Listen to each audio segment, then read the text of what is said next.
बर्तमान आम किस समय माँ को म्यूजिक सहित नीरव रहा माँ को प्रति निजक उन्मुक्त कर रखा माँ को उपस्थिति अनुभव करवा माँ कर कार्य माँ ही तुलेबे आम मान को जंत्र पर व्यवहार कर साइलेंस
गोटे मिनिट माँ को नाम जप कर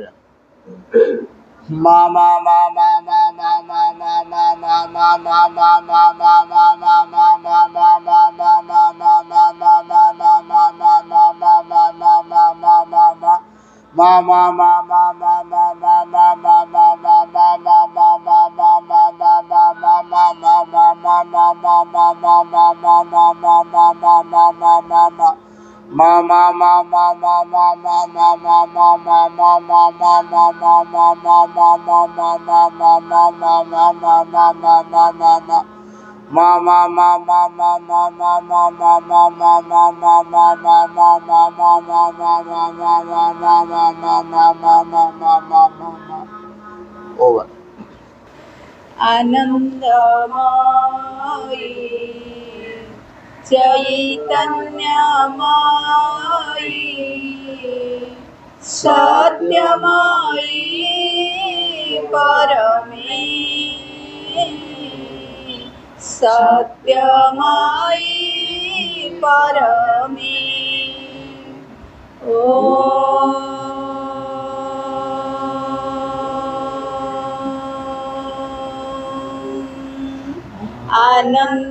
आनंदमयी चैतन्यमयी सत्यमयी परमे सत्यमयी परमे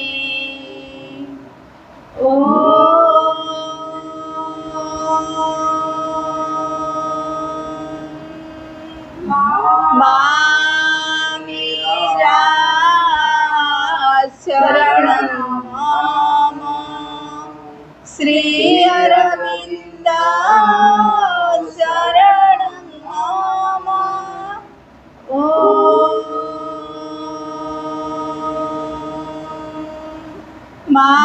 मामीरा शरणं मम श्री अरविन्द शरणं मम ॐ नमो भगवते श्री अरविन्दाय ॐ नमो भगवते श्री अरविन्दाय जय जय भगवती जय जय माँ जय जय भगवती जय जय माँ।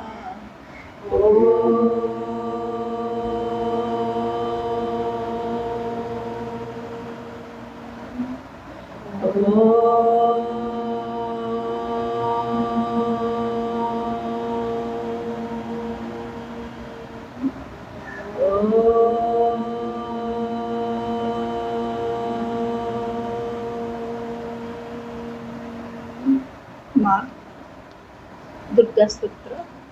मातः दुर्गे सिंहवाहिनी सर्वशक्तिदायिनी मातः शिवप्रिये तोर सत्यंश जात आम्भेमाने भारत वर्षर युवकगण तोर मंदिर रे आसीन प्रार्थना करुछु सुन मातः एही भारत वर्ष आविर्भूत हुओ प्रकाश हुओ। मातः दुर्गे जुगे जुगे मानव शरीर रे अवतीर्ण होई जन्मे जन्मे तोर ही कार्य करी तो आनंद धाम रे फेरी जाऊ। एथर भी जन्म होई तोहरी कार्य रे आमे माने प्रति सुण मातः एही भारत वर्ष आविर्भूत हुओ सहाय हुओ। मातः दुर्गे सिंह वाहिनी त्रिशूल धारिणी वर्म आवृत सुंदर शरीर रे मातः जयदायिनी तो प्रतीक्षा रे भारत रही अछि तोर सही मंगलमयी मूर्ति देखिबा उत्सुक सुण मातः एही भारत वर्ष आविर्भूत हुओ प्रकाश हुओ। मातः दुर्गे बलदायिनी प्रेमदायिनी ज्ञानदायिनी शक्ति स्वरूपिणी भीमे सौम्य रौद्र रूपिणी जीवन संग्रामे भारत संग्रामे तोर प्रेरित योद्धा अभिमानी दिय माँ प्राणे मने असुरर शक्ति असुरर उद्यम दिय माँ हृदय रे बुद्धि रे देव चरित्र देव ज्ञान। मातः दुर्गे जगत श्रेष्ठ भारत जाति निबिड़ तिमिर रे आच्छन्न थिला तुही मातः गगन प्रांत रे अल्प अल्प उदय हेउछु तोर से स्वर्गीय शरीर तिमिर विनाशिनी आभारे उषार प्रकाश ହେଲା आलोक विस्तार कर मातः तिमिर विनाश कर। मातः दुर्गे श्यामला सर्व सौंदर्य अलंकृता ज्ञान प्रेम शक्तिर आधार भारत भूमि तोर विभूति आज पर्यंत शक्ति समरण रे आत्मगोपन करी रहिथिला। आगत सही युग आगत सही दिन जेतेबेले समग्र विश्वर भार स्कंदरे बहन करी भारत जननी उठुअछि आस मातः प्रकाश हुओ। मातः दुर्गे तोर संतान आम्भे माने तो प्रसाद रे तो प्रभाव रे महत् कार्य महत् भाव रे उपजुक्त हेउ। हे मातः विनाश कर क्षुद्रता विनाश कर स्वार्थ विनाश कर भय। मातः दुर्गे काली रूपिणी मुंड मालिनी दिगंबरे कृपाण पाणी देवी असुर विनाशिनी क्रूर निनाद रे अंतहस्थ रिपु विनाश कर। गोटे भी जेपरि आम मानक मध्य रे जीवित रही न पारे विमल निर्मल जेपरि हेउ ए प्रार्थना मातः प्रकाश हुओ। मातः दुर्गे स्वार्थ भय क्षिप्राशय दार प्रियमाण भारत हे मातः आम्भ मानक महत् कर महत् प्रयासी कर उदार चेता कर सत्य संकल्प कर जेपरि अल्पासी निश्चेष्ट अलस भयभीत नय। मातः दुर्गे जोग शक्ति विस्तार कर आमे ही तोर प्रियार्य संतान आम मानक मध्य रे लुप्त शिक्षा चरित्र मेधा शक्ति श्रद्धा भक्ति तपस्या ब्रह्मचर्य सत्य ज्ञान विकास जगत रे वितरण कर। मानव सहाय दुर्गति नाशिनी जगदम्बे प्रकाश हो। मातः दुर्गे अंतःस्थ रिपु संहार करी बाहरर बाधा विघ्न निर्मूल कर। बलशाली पराक्रमी उन्नत चेतार्य जाति भारतर पवित्र कानने उर्वर क्षेत्रे गगन सहचर पर्वत तले भूत सलिला नदी तीरे एकदा प्रेम सत्य शक्ति शिल्प साहित्य विक्रम ज्ञान रे श्रेष्ठ निवास मातृचरण रे प्रार्थना प्रकाश। मातः दुर्गे आम मानक मध्य रे जोग बल रे प्रवेश कर। आमे माने होई उठिलु तोर यंत्र अशुभ विनाशी तरबारी अज्ञान तिमिर विनाशी प्रदीप।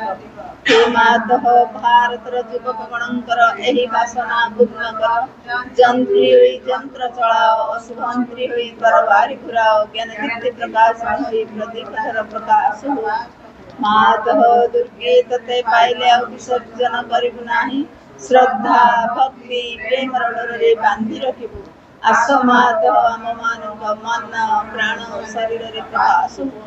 ବୀର ମାର୍ଗ ପ୍ରଦର୍ଶିନୀ ଆସ ଆଉ ବିସର୍ଜନ କରିବୁ ନାହିଁ। ଆମ୍ଭମାନଙ୍କ ସମଗ୍ର ଜୀବନ ହେଉ ଏକ ନିରବଚ୍ଛିନ୍ନ ମାତୃପୂଜା। ଆମମାନଙ୍କର ସକଳ କାର୍ଯ୍ୟ ଅବିରତ ପବିତ୍ର ପ୍ରେମମୟ ଶକ୍ତିମୟ ମାତୃସେବା ବ୍ରତ ହେଉ। ପ୍ରାର୍ଥନା ମାତଃ ଭାରତରେ ଆବିର୍ଭୂତ ହୁଅ, ପ୍ରକାଶ ହୁଅ ମା, ପ୍ରକାଶ ହୁଅ ମା। ଶ୍ରୀ ଅରବିନ୍ଦାୟ ନମଃ। ମା ଧ୍ୟାନ ପ୍ରାର୍ଥନା କରୁଛୁ ତାପରେ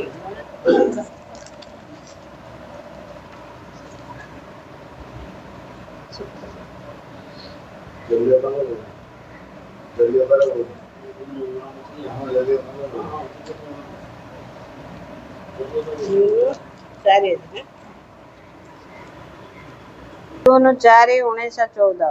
ସକଳ ବିଘ୍ନ ଧ୍ୱଂସ କର୍ତ୍ତା ହେ ଭଗବାନ, ଆମ୍ଭମାନଙ୍କ ଅନ୍ତରରେ ତୁ ହିଁ ମୂର୍ତ୍ତ ବିଜୟ। ତୋ ଦିବ୍ୟ ବିଧାନର ସଂସିଦ୍ଧି ପଥରେ ଯେଉଁମାନେ ବିଘ୍ନ ଘଟାଇବାକୁ ଚାହାନ୍ତି, ତୁ ସେ ସମସ୍ତଙ୍କୁ ଜୟ କରିଛୁ। ଅଜ୍ଞାନର ଅନ୍ଧକାର ଓ ଅହଙ୍ଗତ ଇଚ୍ଛାର କାଳିମାମୟ ଧୂମରାଜିକୁ ତୁ ଦୂର କରିଦେବୁ। ସମସ୍ତଙ୍କୁ ଇଙ୍ଗିତକୁ ତୁ ନିଶ୍ଚିନ୍ତ କରିଦେବୁ ଏବଂ ଆମ ଅନ୍ତରରେ ପ୍ରତିଷ୍ଠା କରିବୁ ଶୁଦ୍ଧ ସ୍ୱଚ୍ଛ ଦୃଷ୍ଟି, ପରିଚ୍ଛନ୍ନ ବୁଦ୍ଧି, ଯାହାକୁ କି କୌଣସି ବିନାଶକାରୀ ଚିନ୍ତା ବା ଅରାଜକ ପ୍ରବୃତ୍ତି କେବେ ହେଲେ ବିଭ୍ରାନ୍ତ କରିପାରିବ ନାହିଁ। ହେ ମୋର ପ୍ରିୟ ପ୍ରେମମୟ ପ୍ରଭୁ, ତୋର ଅସୀମ ପ୍ରେମ ହିଁ ଆମ ସତ୍ତାର ସଦ୍ବସ୍ତୁ। ଏହାର ସର୍ବଶକ୍ତିମାନ କର୍ମଧାରା ବିରୋଧରେ କିଏ ଯୁଦ୍ଧରେ ଛିଡ଼ା ହୋଇପାରିବ? ଏହା ସବୁକିଛିର ଅନ୍ତରରେ ପ୍ରବେଶ କରେ, ସମସ୍ତ ବାଧା ଅତିକ୍ରମ କରିଯାଏ। ତାହା ଅଜ୍ଞାନର ଗୁରୁଭାର ଜନିତ ଜଡ଼ତା ହେଉ ବା ଅବୋଧ ଦୁଷ୍ପ୍ରବୃତ୍ତିର ପ୍ରତିରୋଧ ହେଉ। ହେ ମୋର ମଧୁମୟ ପ୍ରଭୁ, ଏହି ପ୍ରେମର ମଧ୍ୟ ଦେଇ ଏହି ପ୍ରେମକୁ ଅବଲମ୍ବନ କରି ସକଳ ବସ୍ତୁ ମଧ୍ୟରେ ତୁ ଉଦ୍ଭାସିତ ହୋଇ ରହିଛୁ। ଏହି ପ୍ରଭା କ୍ରମଶଃ ଅଧିକ ଶକ୍ତିଶାଳୀ ହେବ, ସାରା ପୃଥିବୀ ଉପରେ ନିଜକୁ ସକ୍ରିୟ ଭାବେ ବିଚ୍ଛୁରିତ କରିବ ଏବଂ ସମସ୍ତ ଚେତନା ନିକଟରେ ବୋଧଗମ୍ୟ ହୋଇ ଉଠିବ। କିଏ ତୋର ଦିବ୍ୟଶକ୍ତିର ପ୍ରତିରୋଧ କରିପାରେ? ତୁ ହିଁ ହେଉଛୁ ଅଦ୍ୱିତୀୟ ପରମ ସଦ୍ବସ୍ତୁ। ମୋର ସତ୍ତା ନୀରବ ଆରାଧନା ଭିତରେ ସମାହିତ ହୋଇଯାଏ। ତୁ ଯାହା ନୋହୁ ସେସବୁ ତା ମଧ୍ୟରୁ ଦୂର ହୋଇଯାଏ। ମା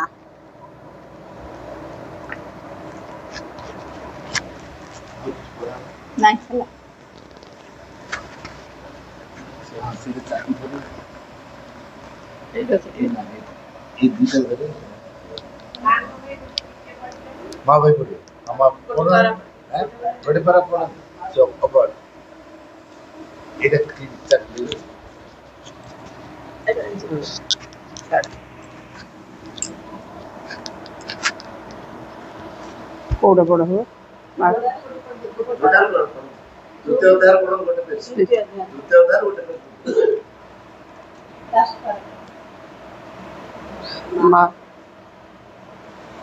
ଯଦି ଜୀବନ ପଥରେ ସକଳ ଭୟ, ସଙ୍କଟ ଏବଂ ସର୍ବନାଶ ବିରୁଦ୍ଧରେ କବଚାବୃତ ହୋଇ ଚାଲିବାକୁ ଚାହଁ, ତେବେ କେବଳ ଦୁଇଟି ଜିନିଷ ପ୍ରୟୋଜନ। ସେ ଦୁଇଟି ସର୍ବଦା ଏକ ସଙ୍ଗେ ରହେ। ପ୍ରଥମଟି ହେଲା ମା ଭଗବତୀଙ୍କର କରୁଣା, ଆଉ ଦ୍ୱିତୀୟଟି ହେଲା ତୁମ ଆଡ଼ୁ ଶ୍ରଦ୍ଧା, ନିଷ୍ଠା, ସମର୍ପଣରେ ଗଠିତ ତୁମର ଅନ୍ତଃକରଣ।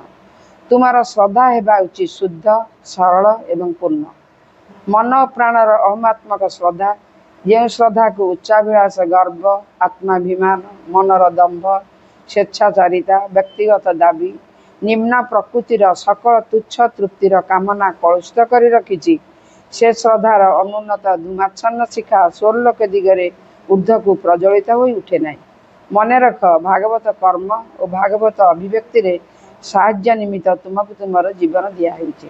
ଆଉ କିଛି ଆକାଂକ୍ଷା କର ନାହିଁ। କେବଳ ଦିବ୍ୟ ଚେତନାର ବିଶୁଦ୍ଧି, ଶକ୍ତି, ଜ୍ୟୋତି, ପ୍ରସାରତା, ପ୍ରଶାନ୍ତି, ଆନନ୍ଦ ସକାଶେ ଆକାଂକ୍ଷା କର, ଯେପରିକି ସେହି ଚେତନା ତୁମ ମନ, ପ୍ରାଣ, ଦେହକୁ ରୂପାନ୍ତରିତ ଓ ସର୍ବାଙ୍ଗ ସୁନ୍ଦର କରି ଗଢ଼ିବା ନିମିତ୍ତ ସତତ ସଚେଷ୍ଟ ହୋଇ ଉଠିବ। ଆଉ କିଛି ଚାହୁଁ ନାହିଁ। କେବଳ ପୃଥିବୀ ଉପରେ ତୁମ ମଧ୍ୟରେ ଯେଉଁମାନେ ଅଧିକାର ପାଇଛନ୍ତି, ଯେଉଁମାନଙ୍କୁ ଗ୍ରହଣ କରାହୋଇଛି, ସେମାନଙ୍କ ମଧ୍ୟରେ ଭାଗବତ, ଆଧ୍ୟାତ୍ମିକ, ଅତିମାନସ ସତ୍ୟ ଓ ତାହାର ବାସ୍ତବ ସିଦ୍ଧିକୁ ଚାହଁ। ଏବଂ ଚାହଁ ସେହି ଅବସ୍ଥା ଓ ବ୍ୟବସ୍ଥା ଯାହାର ଆନୁକୂଲ୍ୟରେ ହେବ ଏହି ସତ୍ୟର ସୃଷ୍ଟି ଏବଂ ସକଳ ବିରୋଧୀ ଶକ୍ତି ଉପରେ ପୂର୍ଣ୍ଣ ବିଜୟ। हे देवता प्रथम देखारे जानी पारिली। हे देवता प्रथम देखारे जानी पारिली। ମୋ ଅନ୍ତର ସତା ତୁମେ ସେହି ଦିନ ଜାଣିଲି, ଜାଣିପାରିଲି, ଜାଣିପାରିଲି। ହେ ଦେବତା ପ୍ରଥମ ଦେଖାରେ ଜାଣିପାରିଲି, ଜାଣିପାରିଲି। ହେ ଦେବତା ନୈବେଦ୍ୟ ଗ୍ରହଣ କର ମୋହର, ସକଳ ଚିନ୍ତା ଭାବନା ଅନୁଭୂତି ବି ତୁମର।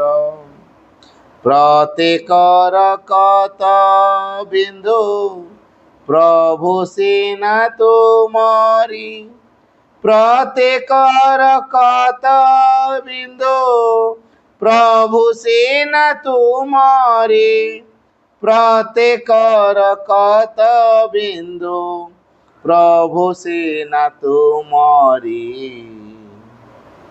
ଜାଣିପାରିଲି, ଜାଣିପାରିଲି। ହେ ଦେବତା ପ୍ରଥମ ଦେଖାରେ ଜାଣିପାରିଲି, ଜାଣିପାରିଲି।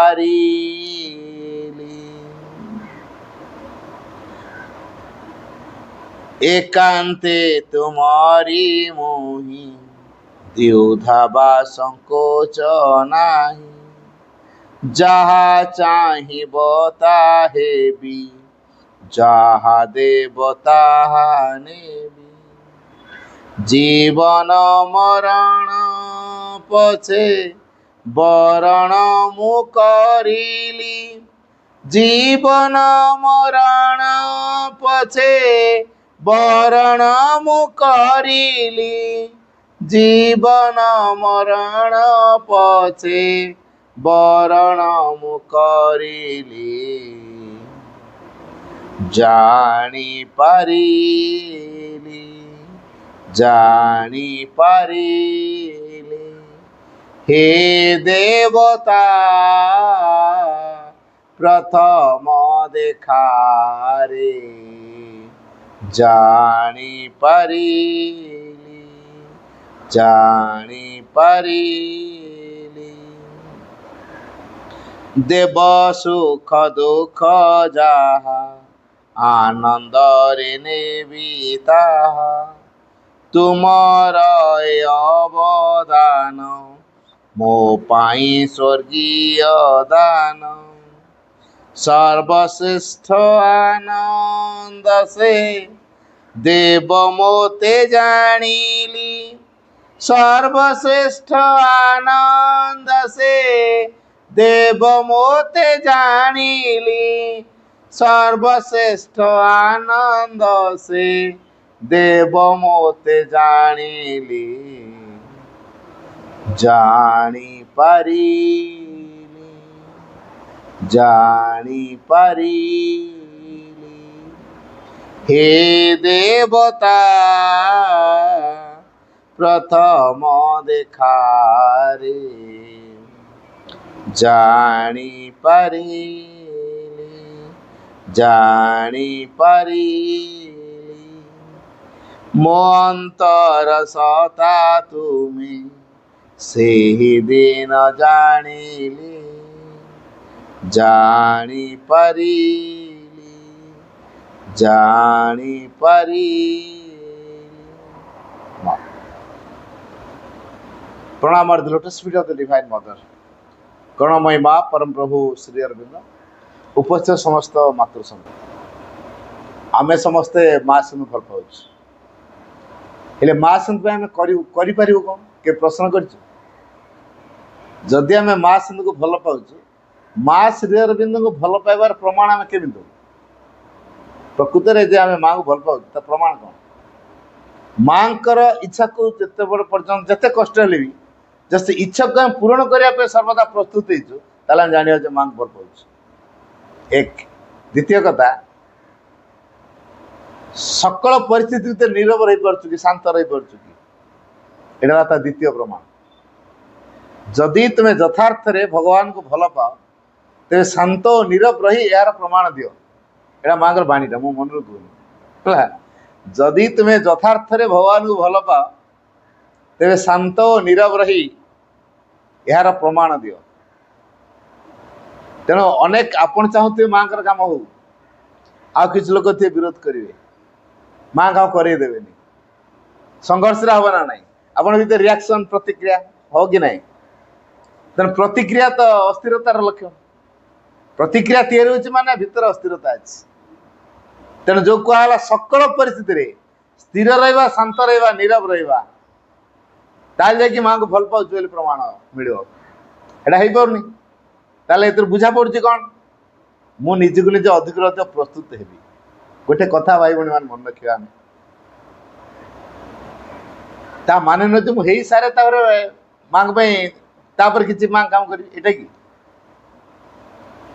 पहरा शिखु शिखुका जड़े पहराड़ी हुए खेल खेलु खेलुका जड़े खेलाड़ी हुए गाड़ी चलो चलुका जड़े चालक हुए डायरेक्ट कहीं चालक हुए मु गाड़ी पछर बस चालक हेबी बाटर गोटे कौन गोटे ड्राइवर किसी असुविधा है मत गाड़ी पचर बस मुझे सबुदिन पचर बस क्या जाऊँ हाँ ठीक है छाड़ तार किसी असुविधा है ठीक है मुझे गाड़ी चलते दिन जाक मरवे ना ना गाड़ी पचर बसुवा लोक दिने गाड़ी चलैनी हठात जब गाड़ीटा चलेब दिन जाक पड़े ये अवस्था जहाँ आम अवस्था ठीक से आम के भावानी जे पूरा मात्रा हो सारे तापर किसी माँ काम कर माँ काम करू करू का आम तैयारी हमें तेणु माँ काम करने आम भितर के बलवती इच्छा रखीचु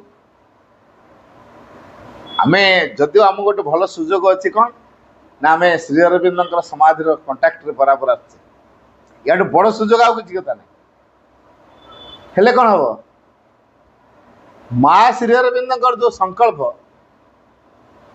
कार्य रूप देवाई आम प्रस्तुत हो चुकी तेणु अधिक अधिक प्रस्तुत हवा केमी देवा मुझे मो लेवल में ठीक अच्छे मुझे पार्सल कर समाज जाऊँ माँ कौन जानना कि मु माँ को भल पाए बोली माँ कौन जानना मो स्तर में ठीक अच्छे ना हाँ आम स्तर में ठीक अच्छे कि माँ जो कहली इच्छाटा ए नुहे व्यक्तिगत नुहे श्री अरविंद जोग व्यक्तिगत नुहे सामूहिक आपण धर चेतना बढ़े ठीक है बढ़े नड़िया गछ भाया ताल गछ भाया डेंगा ही बढ़े गोटे सुनामी आसो पवन जोर हो भांग ना ना पहाड़टा उषार डेंगा भी प्रशस्त डेंगा भी पवन तो भांगी दो अच्छा पहाड़ को भांगी पार्ला नहीं नड़िया गछ भांगीदेला कौन कारण से एकुटिया गोटे गोटे जान पड़ी तार एत प्रशस्तता ना तेणु फटिक भांगी दियो तेणु ये अनुमान करा मुझे एकुटिया एकुटिया मु चेतना विकास करे मोर पतन हो चांस 100% नड़िया गछ पवन भांगी जार चांस 100% मोर से भाया हो तेणु मत कौन करा पड़ो पहाड़ भाया प्रशस्त हाँ पड़ो ताले जो प्रशस्तता केमी देवा अनेक को सांगे आने तो अच्छा अनेक को सांगे आनी समस्त मन नहीं चलिए ना ना आग संगतिरा रखी ना ना समस्त बुझाणा कौन एका प्रकार हम हम ताले सामूहिक क्षेत्र में सामंजस्य आग एटा प्रथम काम भगवान कार्य संघर्षपूर्ण नुहे संगतिपूर्ण तेणु तो अनेक आसी गोटे उद्देश्य एकाठी हवा ତା ନାଁ ହେଉଛି ପାଠଚକ୍ର। ଗୋଟିଏ ଉଦ୍ଦେଶ୍ୟରେ ଭଗବାନଙ୍କ ପାଇଁ ଆମେ ଯୋଗ୍ୟ ହବୁ, ଭଗବାନଙ୍କର କାର୍ଯ୍ୟଧାରାକୁ ତ୍ୱରାନ୍ୱିତ କରିବା ପାଇଁ ଆମେ ଶପଥ ନେବୁ, ସଂକଳ୍ପ ନେବୁ, ଭଗବାନଙ୍କ ପ୍ରଭାବକୁ ଆମେ ଗ୍ରହଣ କରିବୁ, ଭଗବାନ ପାଇଁ ଯାହା କିଛି ହବାକୁ ପଡ଼େ ଆମେ ହବୁ, ଭଗବାନ ବ୍ୟତୀତ ଅଲଗା ଇଚ୍ଛା ଆମର କିଛି କାର୍ଯ୍ୟକାରୀ ହବ ନାହିଁ। এই ସଂକଳ୍ପଟା ନେବା ପାଇଁ ପାଠଚକ୍ର ହେଉଛି କେନ୍ଦ୍ର। ତେଣୁ ଆମେ ଯେଉଁମାନେ ପାଠଚକ୍ର କଲେଣି এই ସଂକଳ୍ପଟା ତିଆରି ହେଲାଣି କି ଯେ ଆମେ ଭଗବାନଙ୍କ ଇଚ୍ଛାକୁ ସବୁବେଳେ ସାକାର ରୂପ ଦେଉ। ତାହେଲେ ଭଗବାନଙ୍କ ଇଚ୍ଛା କ'ଣ ସେ ଜାଣିବ, ଭଗବାନଙ୍କ ଇଚ୍ଛା କ'ଣ ଜାଣିଗଲେ ଭଗବାନ ସହିତ ତ ମିଶିବାକୁ ପଡ଼ିବ। ତେଣୁ ଅନ୍ତର ଭିତରେ ଭଗବାନ ସହିତ ସେ ସମ୍ପର୍କ ଦେବ ନା। ମୁଁ ଏକୁଟିଆ ଜାଣିଲେ ତ ହବନି, ସଂସାର ବଦଳିବନି। ଅନେକ ଯଦି ଲୋକେ ମାଆକୁ ଜାଣିବେ, ଅନେକ ଲୋକେ ଯଦି ମାଆଙ୍କ ପ୍ରତି ଆସ୍ପୃହା ରଖିବେ, ଅନେକ ଲୋକ ଯେତେବେଳେ ମାଆଙ୍କ କୃପା ପ୍ରତି ନିଜକୁ ଉନ୍ମୁକ୍ତ କରି ରଖିବେ, ଯେତେ ଅଧିକରୁ ଅଧିକ ଲୋକ ଆସ୍ପୃହା କରିବେ, ମାଆଙ୍କ ଶକ୍ତି ସେତେ ତୀବ୍ର ଭାବରେ କାମ କରିବ। ବଦଳିବାଟା ଶୀଘ୍ର ହେବ। ଜଣେ ପ୍ରାର୍ଥନା କରିବା, 5 ଜଣ ପ୍ରାର୍ଥନା କରିବା, ଫରକ ହବ ନା ନାହିଁ। ଜଣେ ପ୍ରାର୍ଥନା କରୁଛି ସେ ଯେତିକି ପ୍ରଭାବଶାଳୀ ହବନି, ଗୋଟିଏ ଉଦ୍ଦେଶ୍ୟରେ ଯଦି 50 ଜଣ ପ୍ରାର୍ଥନା କରିବେ ଖୁବ୍ ଶୀଘ୍ର ଫଳପ୍ରଦ ହେବ। ବୁଝିଲୁ? ତାରି ସେ ବହୁତ ଉଦାହରଣ ଆମେ ଏବେ ଦେଖିଲୁଣି ପ୍ରାକ୍ଟିକାଲ କଥାରେ। ଏବେ ଗୋଟେ ରିସେଣ୍ଟ ହେଲା, ଆମେ ପ୍ରେୟାର କଲୁ, ଯାଉ ସୁଫଳ ହେଇଛି। ବୁଝିପାରୁଛି? ତେବେ କଲେକ୍ଟିଭ ପ୍ରାର୍ଥନାର ବହୁତ ପ୍ରଭାବ ଅଛି। ତେଣୁ କଲେକ୍ଟିଭ ଗୋଟିଏ ଉଦ୍ଦେଶ୍ୟରେ ପ୍ରାର୍ଥନା କେଉଁଠି କରାହେବ? ଆସ ଆମେ ବସିବା ମାଆଙ୍କ ପାଖରେ, ଟିକେ ଏଇ ଉଦ୍ଦେଶ୍ୟରେ ପ୍ରାର୍ଥନା କରିବା। ଏଇଟା ହେଉଛି ପାଠଚକ୍ର। ମାଆଙ୍କ ସହିତ ଯୋଡ଼ି ହେଇକି ରହିବା, ମାଆଙ୍କ ପ୍ରଭାବକୁ ଗ୍ରହଣ କରିବା ପାଇଁ ଭିତରେ ଉନ୍ମୁକ୍ତ ଅବସ୍ଥା ରଖିବା, ମାଆଙ୍କ ଇଚ୍ଛା ବ୍ୟତୀତ ମୋ ନିଜ ଇଚ୍ଛା କିଛି କାର୍ଯ୍ୟକାରୀ ହବ ନାହିଁ, ଏଇ ସଂକଳ୍ପଟାକୁ ଆମେ ତିଆରି କରିବା। ୟା ନାଁ ହେଉଛି ପାଠଚକ୍ର। ଆଉ ପାଠଚକ୍ର ନୁହେଁ ଧ୍ୟାନ କରିବା, ମନ୍ତ୍ର ଉଚ୍ଚାରଣ କରିବା, ଦୁର୍ଗାସ୍ତ୍ର ପଢ଼ିବା, ମା ବହି ପଢ଼ିବା, ରାଧାର ପ୍ରାର୍ଥନା ପଢ଼ିବା, ନବପ୍ରକାଶ ପଢ଼ିବା, ସାବିତ୍ରୀ ପଢ଼ିବା, ଧ୍ୟାନ ପ୍ରାର୍ଥନା ପଢ଼ିବା, ତାପରେ କେଉଁ ବହିରୁ ଗୋଟେ ପଢ଼ା ହେଉଥିଲା, କେତେ ପୃଷ୍ଠାରେ ସରିଥିଲା, ତା ପର ପୃଷ୍ଠାରେ ପଢ଼ିବା, ଘଣ୍ଟା ଦେଇଗଲା, ଟାଇମ୍ ବନ୍ଦ, ସାଇଲେନ୍ସ କରିବା, ସାରିବା। ଏଇଟା ପାଠଚକ୍ର ନୁହେଁ। ତାର ଉଦ୍ଦେଶ୍ୟ କ'ଣ ଗଲା? ଆମେ ତା ଗୋଟେ ମେସିନାରୀ ୱେରେ ପକେଇଦେଲେ। ତେଣୁ ଯନ୍ତ୍ରବତ ଭାବରେ ଯେହେତୁ ହେଉଛି, ତା ଯଥାର୍ଥ ଭାବଟା ଆମ ଭିତରେ କ୍ରିୟାଶୀଳ ହେଇପାରୁନି। ତେଣୁ ଆମେ ଯେଉଁମାନେ ପାଠଚକ୍ରରୁ ଆସୁଛେ, ଗୋଟେ ଭାବ ନେଇକି ଆସିବାକୁ ପଡ଼ିବ ଯେ ମୋ ଜୀବନରେ ଅନେକ ସମସ୍ୟା ଅଛି, ଆଜି ମୁଁ ପାଠଚକ୍ର ଗଲେ ସେ ସମସ୍ୟାର ସମାଧାନ ଚାବିକାଠି ମୋତେ ଗୋଟେ ମିଳିବ, ସୂତ୍ର ଗୋଟେ ମିଳିବ।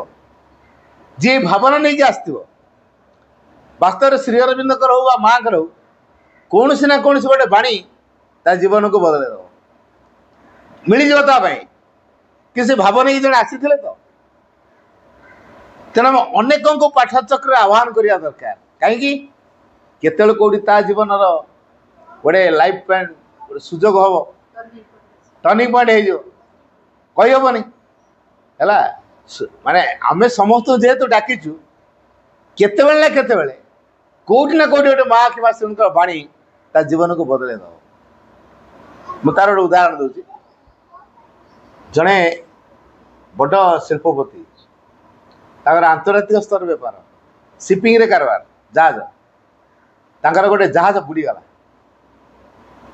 ଜାହାଜଟା ତ ସମୁଦ୍ରରେ ଝଡ଼ ଗଲା, ବୁଡ଼ିଗଲା। କୋଟି କୋଟି ତ ନା, ଆରବାର ଟଙ୍କା ତାର ବର୍ବାଦ ହେଇଗଲା। ତେଣୁ ଯେଉଁ ଆରବାର ଟଙ୍କା ବର୍ବାଦ ହେଇଗଲା, ମନରେ ଖୁସି ଥିବ?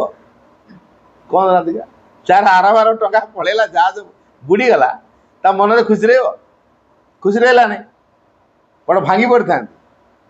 ହଠାତ୍ ଗୋଟେ ମାଗାଜିନ୍ ଉପରେ ନଜର ପଡ଼ିଲା। ସେ ମାଗାଜିନ୍ରେ ଶ୍ରୀରଙ୍ଗର ଗୋଟେ ବାଣୀ ଥିଲା। ଏ ଯେଉଁ ଶ୍ରୀରଙ୍ଗର ବାଣୀଟା ଥିଲା, ସେ ବାଣୀଟା ଭିତରେ ଏତେ ପାୱାର ଥିଲା, ସେ ବାଣୀକୁ ପଢ଼ିକି ସେ ଷ୍ଟ୍ରଙ୍ଗ ହେଇଗଲେ। କାରଣ ଏଇ ବାଣୀ ତ ବଢ଼ିଆ ବାଣୀ ହେଲା। ଏ ବାଣୀଟା ଲେଖିଛନ୍ତି କିଏ? ନା ଶ୍ରୀ ଅରବିନ୍ଦ। କିଏ ସେ ଶ୍ରୀ ଅରବିନ୍ଦ? କେଉଁଠି ରହନ୍ତି? ସନ୍ଧାନ କଲେ। ସନ୍ଧାନ କରିକି ଜାଣିଲେ ସେ ପଣ୍ଡିଚେରୀରେ ଅଛନ୍ତି। ହେଲା, ସାଉଥ ଆଫ୍ରିକାରୁ ଆସିଲେ, ଜଳଜାହାଜରେ ଆସିଲେ। ବୁଝିଗଲା? ତାଙ୍କୁ ଦେଖା, ଯିଏ ଯାହାଙ୍କର ବାଣୀରେ ଏତିକି ଶକ୍ତି, ମୋ ଡିପ୍ରେସନକୁ ହଠାତ୍ ଆଉଟ୍ କରିଦେଉଛି, ମୋତେ ଷ୍ଟ୍ରଙ୍ଗ କରିଦେଉଛି, ସେ ବ୍ୟକ୍ତି କେମିତିକା ହେଇଥିବେ? ହେଲା, ଯାହାଙ୍କର ବାଣୀରେ ଏତିକି ଶକ୍ତି, ସେ ବ୍ୟକ୍ତିଙ୍କର କେତେ ଶକ୍ତି ହେଇଥିବ? ମୁଁ ଟିକେ ତାଙ୍କ ସାନ୍ନିଧ୍ୟରେ ଆସିବି, ତାଙ୍କୁ ଦେଖା କରିବି।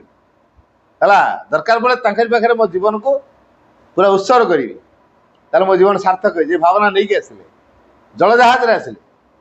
ଜଳଜାହାଜ ଯେତେବେଳେ ଆସିଲେ ଶ୍ରୀରନ୍ଦ ଯେତେବେଳେ ସିକ୍ଲୁଜନ ଭିତରେ ଥାନ୍ତି କାରି ଦେଖା ଦେଉନଥାନ୍ତି। ବର୍ଷରେ ମାତ୍ର 3 ଥର ଆସୁଥିଲେ। ତାପରେ 39 ପରେ ସିନା 4 ଥର ହେଲା, 4 ଥର ଆସିଲେ ଦେଖା ଦେଉନାହାନ୍ତି, ଭାରି ରେଷ୍ଟ୍ରିକ୍ସନ୍। ତେଣୁ ଯାହା ନଳିନ୍ଦାଙ୍କ ସନ୍ଧାନରେ ସେ ତାଙ୍କୁ ଯାଇ କହିଲେ, ସନ୍ଧାନ କରିକି ନଳିନ୍ଦା ଯାଇ ଶ୍ରୀରନ୍ଦକୁ କହିଲେ ଯେମିତି ସାଉଥ ଆଫ୍ରିକାର ଯେଉଁ ଲୋକ ଆସିଛନ୍ତି ଆଉ ତାଙ୍କୁ ଭିତରକୁ ଆଲାଉ କରିବି କି, ଡାକ। ଦେଖାଗଲେ ଯେତେବେଳେ ତା ମନରେ କେତେ କେତେ ପ୍ରଶ୍ନ ଥିଲା, ସବୁ କୁଆଡ଼େ ପଳେଇଲା। ଗୋଟିଏ କଥା, ମୁଁ ଏଠି କି ସାଧନା କରି ମୋତେ ଅନୁମତି ଦିଅନ୍ତୁ। ଶ୍ରୀରନ୍ଦ ଉତ୍ତର ଦେଲେ, ତମ ଦ୍ୱାରା ସାଧନା ହବନି। ଶ୍ରୀ ଅରବିନ୍ଦ ଉତ୍ତର ଦେଲେ, ତମ ଦ୍ୱାରା ସାଧନା ହବନି। କାହିଁ ସାଧନା ହବନି ନା, ସାଧନା କରିବା ପାଇଁ ଗୋଟେ କଲ୍ ଆସିବ। ଏଇଟା କେମିତିକା ଏ ବୁଝିପାରୁନାହାନ୍ତି କଲ୍ କ'ଣ? ଶ୍ରୀରନ୍ଦ ତାଙ୍କୁ ଅତି ସହଜିଆ ଭାଷାରେ ବୁଝେଇଲେ। ତ ନିଦ୍ରା ଯାଉଛ କେତେବେଳେ ନା ନିଦ ମଡ଼େଇଲେ, ଖାଉଛ କେତେବେଳେ ନା ଭୋକ ହେଲେ, ଲାଟ୍ରିନ୍ ଯାଉଛ କେତେବେଳେ ଲାଟ୍ରିନ୍ ଦେଖେଇଲେ। ଠିକ୍ ସେଇଭଳିଆ ଯେମିତି ଲାଟ୍ରିନ୍ ଦେଖେଇଲେ ଲାଟ୍ରିନ୍ ଯାଉଛ, ଭୋକ ଦେଖେଇଲେ ଖାଉଛ, ନିଦ ମଡ଼େଇଲେ ଯାଉଛ, ନିଦ ଶୋଇବାକୁ ଯାଉଛ, ଠିକ୍ ସେମିତି ସାଧନା ମଡ଼େଇବ। ଅର୍ଥାତ୍ ସେ କଲ୍ ଆସିବ, ଏବେ ଆସିନି ତ। ତେଣୁ ସାଧନା ସମସ୍ତଙ୍କ ଦ୍ୱାରା ହବନି। ଯେତେବେଳେ ସେ କଲ୍ଟା ଆସିବ ତମେ ତାପରେ ସାଧନା କରିବ। ତାହେଲେ ଏଇଟା ତ ମୋର ହେଇନି, ସେଇଥିପାଇଁ ତ କୁହାହେଲା ତମର ସାଧନା ହବନି, ଯାଅ ତମେ ବିଜନେସ୍ ସମ୍ଭାଳିବ। ମୁଁ ବିଜନେସ୍ କରିଲି କେମିତି ଜାଣିଲି? ମୁଁ ତମ ବିଜନେସ୍ କରିବାକୁ ବୋଲି ତ କହିନି। ମୋର ହଠାତ୍ ଏତେ ବଡ଼ ଲସ୍ ହେଇଛି ସେ କଥା ବି ମୁଁ କହିନି। ସିଏ କେମିତି କହିଦେଇ ପଡ଼ୁଛ ତ ଯାଅ ତମ ବିଜନେସ୍ ସମ୍ଭାଳିବ। ସେଠୁ କହିଲେ ହଉ, ଆଚ୍ଛା ମୋର ଗୋଟେ କଥା ଲାଷ୍ଟରେ ମୁଁ ପଚାରିବି, ଆପଣ ମୋତେ କହିବେ? କୁହ। ସପୋଜ୍ ମୁଁ ଜଳଜାହାଜରେ ଫେରୁଛି, ଜାହାଜରେ ଆସିଛି, ଜଳଜାହାଜରେ ଯିବି। ପୁଣି ଜାହାଜରେ ବସିଥିବା ବେଳେ ଯଦି ମୋର କଲ୍ ଆସିଲା, ଜାହାଜ ତ ମୋ ପାଇଁ ଫେରିବନି। ମୁଁ ସେ ପାଣିକି ଡେଇଁବି, ପହଁରିକି ଆସିକି ଏଠି ପହଞ୍ଚିବି। ଆପଣ ମୋତେ ସେତେବେଳେ ଆକ୍ସେପ୍ଟ କରିବେ, ଏ ପ୍ରତିଶ୍ରୁତି ଦିଅନ୍ତୁ। ହେଲା। ଶ୍ରୀରନ୍ଦ ଦେଖିଲେ, ଆରେ ଏ ସାଧନା କରିବା ପାଇଁ ନିଜ ଜୀବନକୁ ବାଜି ଲଗେଇବାକୁ ପଛଉନି। ସମୁଦ୍ରକୁ ଡେଇଁବ, ସମୁଦ୍ର ଜୀବନ ଛାଡ଼ିଦେବେ ନା, ସେ ବଞ୍ଚିକି ଆସିପାରିବ ନା ପହଁରିକା। ୟାର ପ୍ରକୃତରେ ଆସିଗଲା କଲ୍, ନାଇଁ ଆଉ ତମର ଯିବା ଦରକାର ନାହିଁ, ଏବେ ରୁହ। ରହିଗଲେ, ଜୀବନ ତମାମ ଏ ଆଶ୍ରମ ରହି କଟେଇଦେଲେ। ହେଲା। ତେଣୁ ଶେଷ ଜୀବନ ପର୍ଯ୍ୟନ୍ତ ତାଙ୍କର ଆଶ୍ରମରେ କଟିଗଲା। ଏଇଟା ହେଉଛି କଲ୍। ତେଣୁ ଭିତରୁ ଯେତେବେଳେ କଲ୍ ଆସିବ, ମା ଶ୍ରୀରନ୍ଦ ବ୍ୟତୀତ ଆଉ କିଛି ଭଲ ଲାଗିବ ନାହିଁ। ପାଠଚକ୍ର ଭିତରେ ଏଇ ପ୍ରେରଣାଟା ଅଛି। ମା ଶ୍ରୀରନ୍ଦ ବ୍ୟତୀତ ଆଉ କିଛି ଭଲ ଲାଗିବ ନାହିଁ। ମାଙ୍କର କାର୍ଯ୍ୟ, ପାଠଚର କାର୍ଯ୍ୟ, ପାଠଚର ପ୍ରସାର, ଅନେକ ଲୋକଙ୍କୁ ଡାକିବା, ପାଠଚର କଥା କହିବା, ପାଠଚରରେ ସାମିଲ ହେବା, ବିଭିନ୍ନ ପ୍ରକାର ସମ୍ମିଳନୀକୁ ଯିବା, ଅନେକକୁ ସାଙ୍ଗ କରିକି ନେଇକି ଯିବା, ଗୋଟେ ସାଙ୍ଗଠନିକ ସାଙ୍ଗ ହେବାର ଭାବକୁ ବଳବତୀ କରି ରଖାହେବ। ଆଉ ଅନେକ ଲୋକ ମାଆଙ୍କୁ ଜାଣନ୍ତୁ, ଅନେକ ଲୋକ ମାଆଙ୍କ ଶ୍ରୀରନ୍ଦଙ୍କ ଆଦର୍ଶରେ ଅନୁପ୍ରାଣିତ ହୁଅନ୍ତୁ। ଏଇ ଭାବ ତା ଭିତରେ ତିଆରି ହେଉଥିବ। ସେଇଥିରେ ତାର ଆନନ୍ଦ ଥାଏ। ମୋର ଘର ଅଛି କି ନାହିଁ, ଖାଇବାକୁ ଅଛି କି ନାହିଁ, ପିନ୍ଧିବାକୁ ଅଛି କି ନାହିଁ, ମୋ ଛୁଆ ପିଲା ତାର କ'ଣ କରିବେ, ସେ କେମିତି ବଞ୍ଚିବେ, ସେଇଟା ତା ମୁଣ୍ଡକୁ ଢୁକୁ ନଥାଏ। ତାହେଲେ ଗୋଟିଏ କଥା ଢୁକୁଥିବ, ମାଆଙ୍କ କାମ କେମିତି ହେବ, ପାଠ ଦ୍ୱାରା କେମିତି ପ୍ରସାର ହେବ, ପାଠ ଦ୍ୱାରା ଅଧିକ ଲୋକ କେମିତି ଆସିବେ, ଅନେକ ଲୋକ କେମିତି ମା ସହିତ ଜାଣିବେ, ଅନେକ ଲୋକ କେମିତି ମା ପ୍ରତି ଅଭିଶ୍ୱାସ ରଖିବେ, ପ୍ରାର୍ଥନା ରଖିବେ। ଏଇ ଭାବଟା ତା ଭିତରେ ତିଆରି ହେଉଥିବ। ବୁଝିହେଉଛି? ଏଇଟା ହେଉଛି ଭିତରୁ ମା କାମ କରିବା ପାଇଁ କଲ୍ ଆସିଛି ବୋଲି ଜଣାପଡ଼ିବ। ଆମେ କହୁଛୁ କ'ଣ, ହଁ ଆମର ଘର ଦ୍ୱାର ଥାଉ, ସବୁ କଥା ଥାଉ, ଟାଇମ୍ ବଳିଲେ ଫାଙ୍କାଟା କ'ଣ କରିବା, ଆଦେ ମାଆଙ୍କ ପାଖକୁ ଟିକେ ଯିବା, ମା କାମ ଟିକେ କରିବା। ତାହେଲେ ମା କାମର ଆଡ଼ିସନାଲ୍ ହେଇଯାଉଛି, ଅପସନାଲ୍ ହେଇଯାଉଛି। ତେଣୁ ଏଇଟା କଲ୍ କୁହାଯିବନି। ପାଣିରୁ ମାଛକୁ ବାହାର କରିକି ଅଲଗା କରିଦେଲେ ସେ ମାଛର ଅବସ୍ଥା କେମିତିକା? ସେମିତି ଆମକୁ ମା ସହିତ ଦୂରେଇ ଦେଲେ କ'ଣ ଲାଗିବ? ଆମକୁ ଏଇନା ମା ସହିତ ଦୂରେଇ ଦିଆଯିବ, କ'ଣ ଲାଗିବ? ଛଟପଟ ଲାଗିବ। ଯଦି ଛଟପଟ ଲାଗୁଛି, ନହେଲେ ଆମେ ରହିପାରୁନୁ, ଜାଣିବା ଆମର କଲ୍ ଅଛି। ହେଲା। ହଁ ନହେଲେ ଚଳିବ, ଗାଁ ଆମର ତ ଓଡ଼ିଶାରେ ବି ତ ମା ସିନ୍ଦ ଅଛନ୍ତି, ସେଠି ତ ପାର୍ଚର ଅଛି। ଯୋଉଠି ହେଲେ କେତେବେଳେ କେମିତି ଯିବା, କୋଉ ସେଠୁ ଟିକେ ଯିବା, ମାସରେ ହଉ କି ଦୁଇ ମାସରେ ଥରେ ତ ଯିବା। ହେଲା। ମାନେ ଆମକୁ ମନକୁ ଆମେ ବୁଝେଇ ଦେଉଛୁ। ଏମିତି ଏଠି ଯୋଉ ଡେଲି ସମାଜ କଣ୍ଟାକ୍ଟରେ ଆସୁଛୁ, ଅନେକ ଲୋକଙ୍କୁ ମା ସିନ୍ଦ କଥା କହୁଛୁ, ସେଇଟା ହେଇପାରୁନି ସେଠି।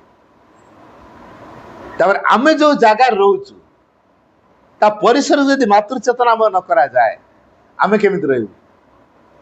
ସେ ସବୁ ବିରୋଧୀ ଶକ୍ତି ମାନେ ଆଣ୍ଟି ଡିଭାଇନ୍ ଫୋର୍ସ ସବୁ ସେମାନେ ତା ପରିସର ଭିତରେ ଆମେ ଅଛୁ ସେମାନେ ସବୁ ଆମକୁ ଟାଣୁଥିବେ ନା ନାହିଁ ତାଙ୍କ ଫୋର୍ସରେ ଆମେ କ'ଣ ହେଇଥିବୁ ଟିକେ ଅନୁମାନ କରନ୍ତୁ ଟିକେ ବୁଦ୍ଧି କଟେଇବା ଦରକାର ଆମେ ଯୋଉଠି ରହିବୁ ମୋ ଚାରିପାଖଟା ଯଦି ଖାଲି ନଟା ହେଇଥିବ ଗଛ ଲତା ପୁରିଥିବ ପାଣି ଡ୍ରେନ୍ ପାଣି ସବୁ ଆସୁଥିବ ମଶା ମାଛି ମାନେ ଭାଣୁ ଭାଣୁ ହଉଥିବେ ସେ ପରିବେଶରେ ରହିଲେ ରୋଗ ହବ ନା ନାହିଁ ରୋଗ ହବ କି ନାହିଁ ତେଣୁ ଆମେ ଯୋଉ ଜାଗାଟା ରହିବା ସେ ଚାରିପାଖଟା ପରିଷ୍କାର କରିବା ଦରକାର ଆମେ ଯୋଉ ଜାଗାରେ ରହୁଛେ ତା ଚାରିପଟେ ଯଦି ମାତୃ ଚେତନା ଲୋକମାନଙ୍କୁ ଆମେ ତିଆରି ନ କରିବା ତାହେଲେ ଆମକୁ କେମିତି ଲାଗିବ ଆକ୍ଚା ଆକ୍ଚା ଲାଗିବନି ଆମେ ଗୋଟେ କଥା କହୁଥିବା ସେ ସବୁ ଅଲଗା ଅଲଗା କଥା କହୁଥିବେ ଆମକୁ ଖାଲି ତ କ'ଣ ଏଇ ଲୋକଟା କିଏ ଜାଣିନାହାନ୍ତି ଆରେ ସିଏ କହୁଥିବ ଏଇଟା କ'ଣଟା ପାଗଳଟା କିଏ ହେଇଛି ଗୋଟେ ଆମ ଭିତରେ ଢୁକି ହେଇଛି ହେଲା ଆମେ କହୁଥିବ ଏ ଲୋକଟା କିଏ ଜାଣିନାହାନ୍ତି ସିଏ କହୁଥିବ ପାଗଳଟା କିଏ ଗୋଟେ ଢୁକି ହେଇଛି ଆମ ସୋସାଇଟି ଭିତରକୁ ଏଇଭଳିଆ ହଉଥିବ ତେଣୁ ଆପଣ ଚିନ୍ତା କରନ୍ତୁ ଏଇ ଯୋଉ ଗୋଟେ ନୂଆ ପରିବେଶ ଭିତରକୁ ଆପଣ ଯାଉଛନ୍ତି ତାହେଲେ ସେ ପରିବେଶ କେମିତି ବଦଳେଇବେ ପରିବେଶ ବଦଳାଇବା ଏତେ ସହଜ କଥା ନୁହଁ ସେଥିପାଇଁ ମା କହିଲେ ନିଜ ଚେତନାକୁ ବଦଳେଇ ପାରିଲେ ପରିବେଶ ବଦଳାଇବା ପାଇଁ ବେଶୀ ସମୟ ଲାଗିବ ତେଣୁ ଏଇଥିପାଇଁ ଆମ ପ୍ରତ୍ୟେକ ଆମ ଚେତନାରେ ବଳିଷ୍ଠ ହେବାକୁ ପଡ଼ିବ ଆଉ ଚେତନାରେ ବଳିଷ୍ଠ ହେବାକୁ ହେଲେ ଯୋଉ ଶକ୍ତି ଦରକାର ଯୋଉ ସାମର୍ଥ୍ୟ ଦରକାର ଯୋଉ ଜ୍ଞାନ ଦରକାର ଯୋଉ ପ୍ରଭାବ ଦରକାର ସେଟା ମିଳିବ କୋଉଠୁ ଶ୍ରୀଅରବିନ୍ଦ ପାଠଚକ୍ର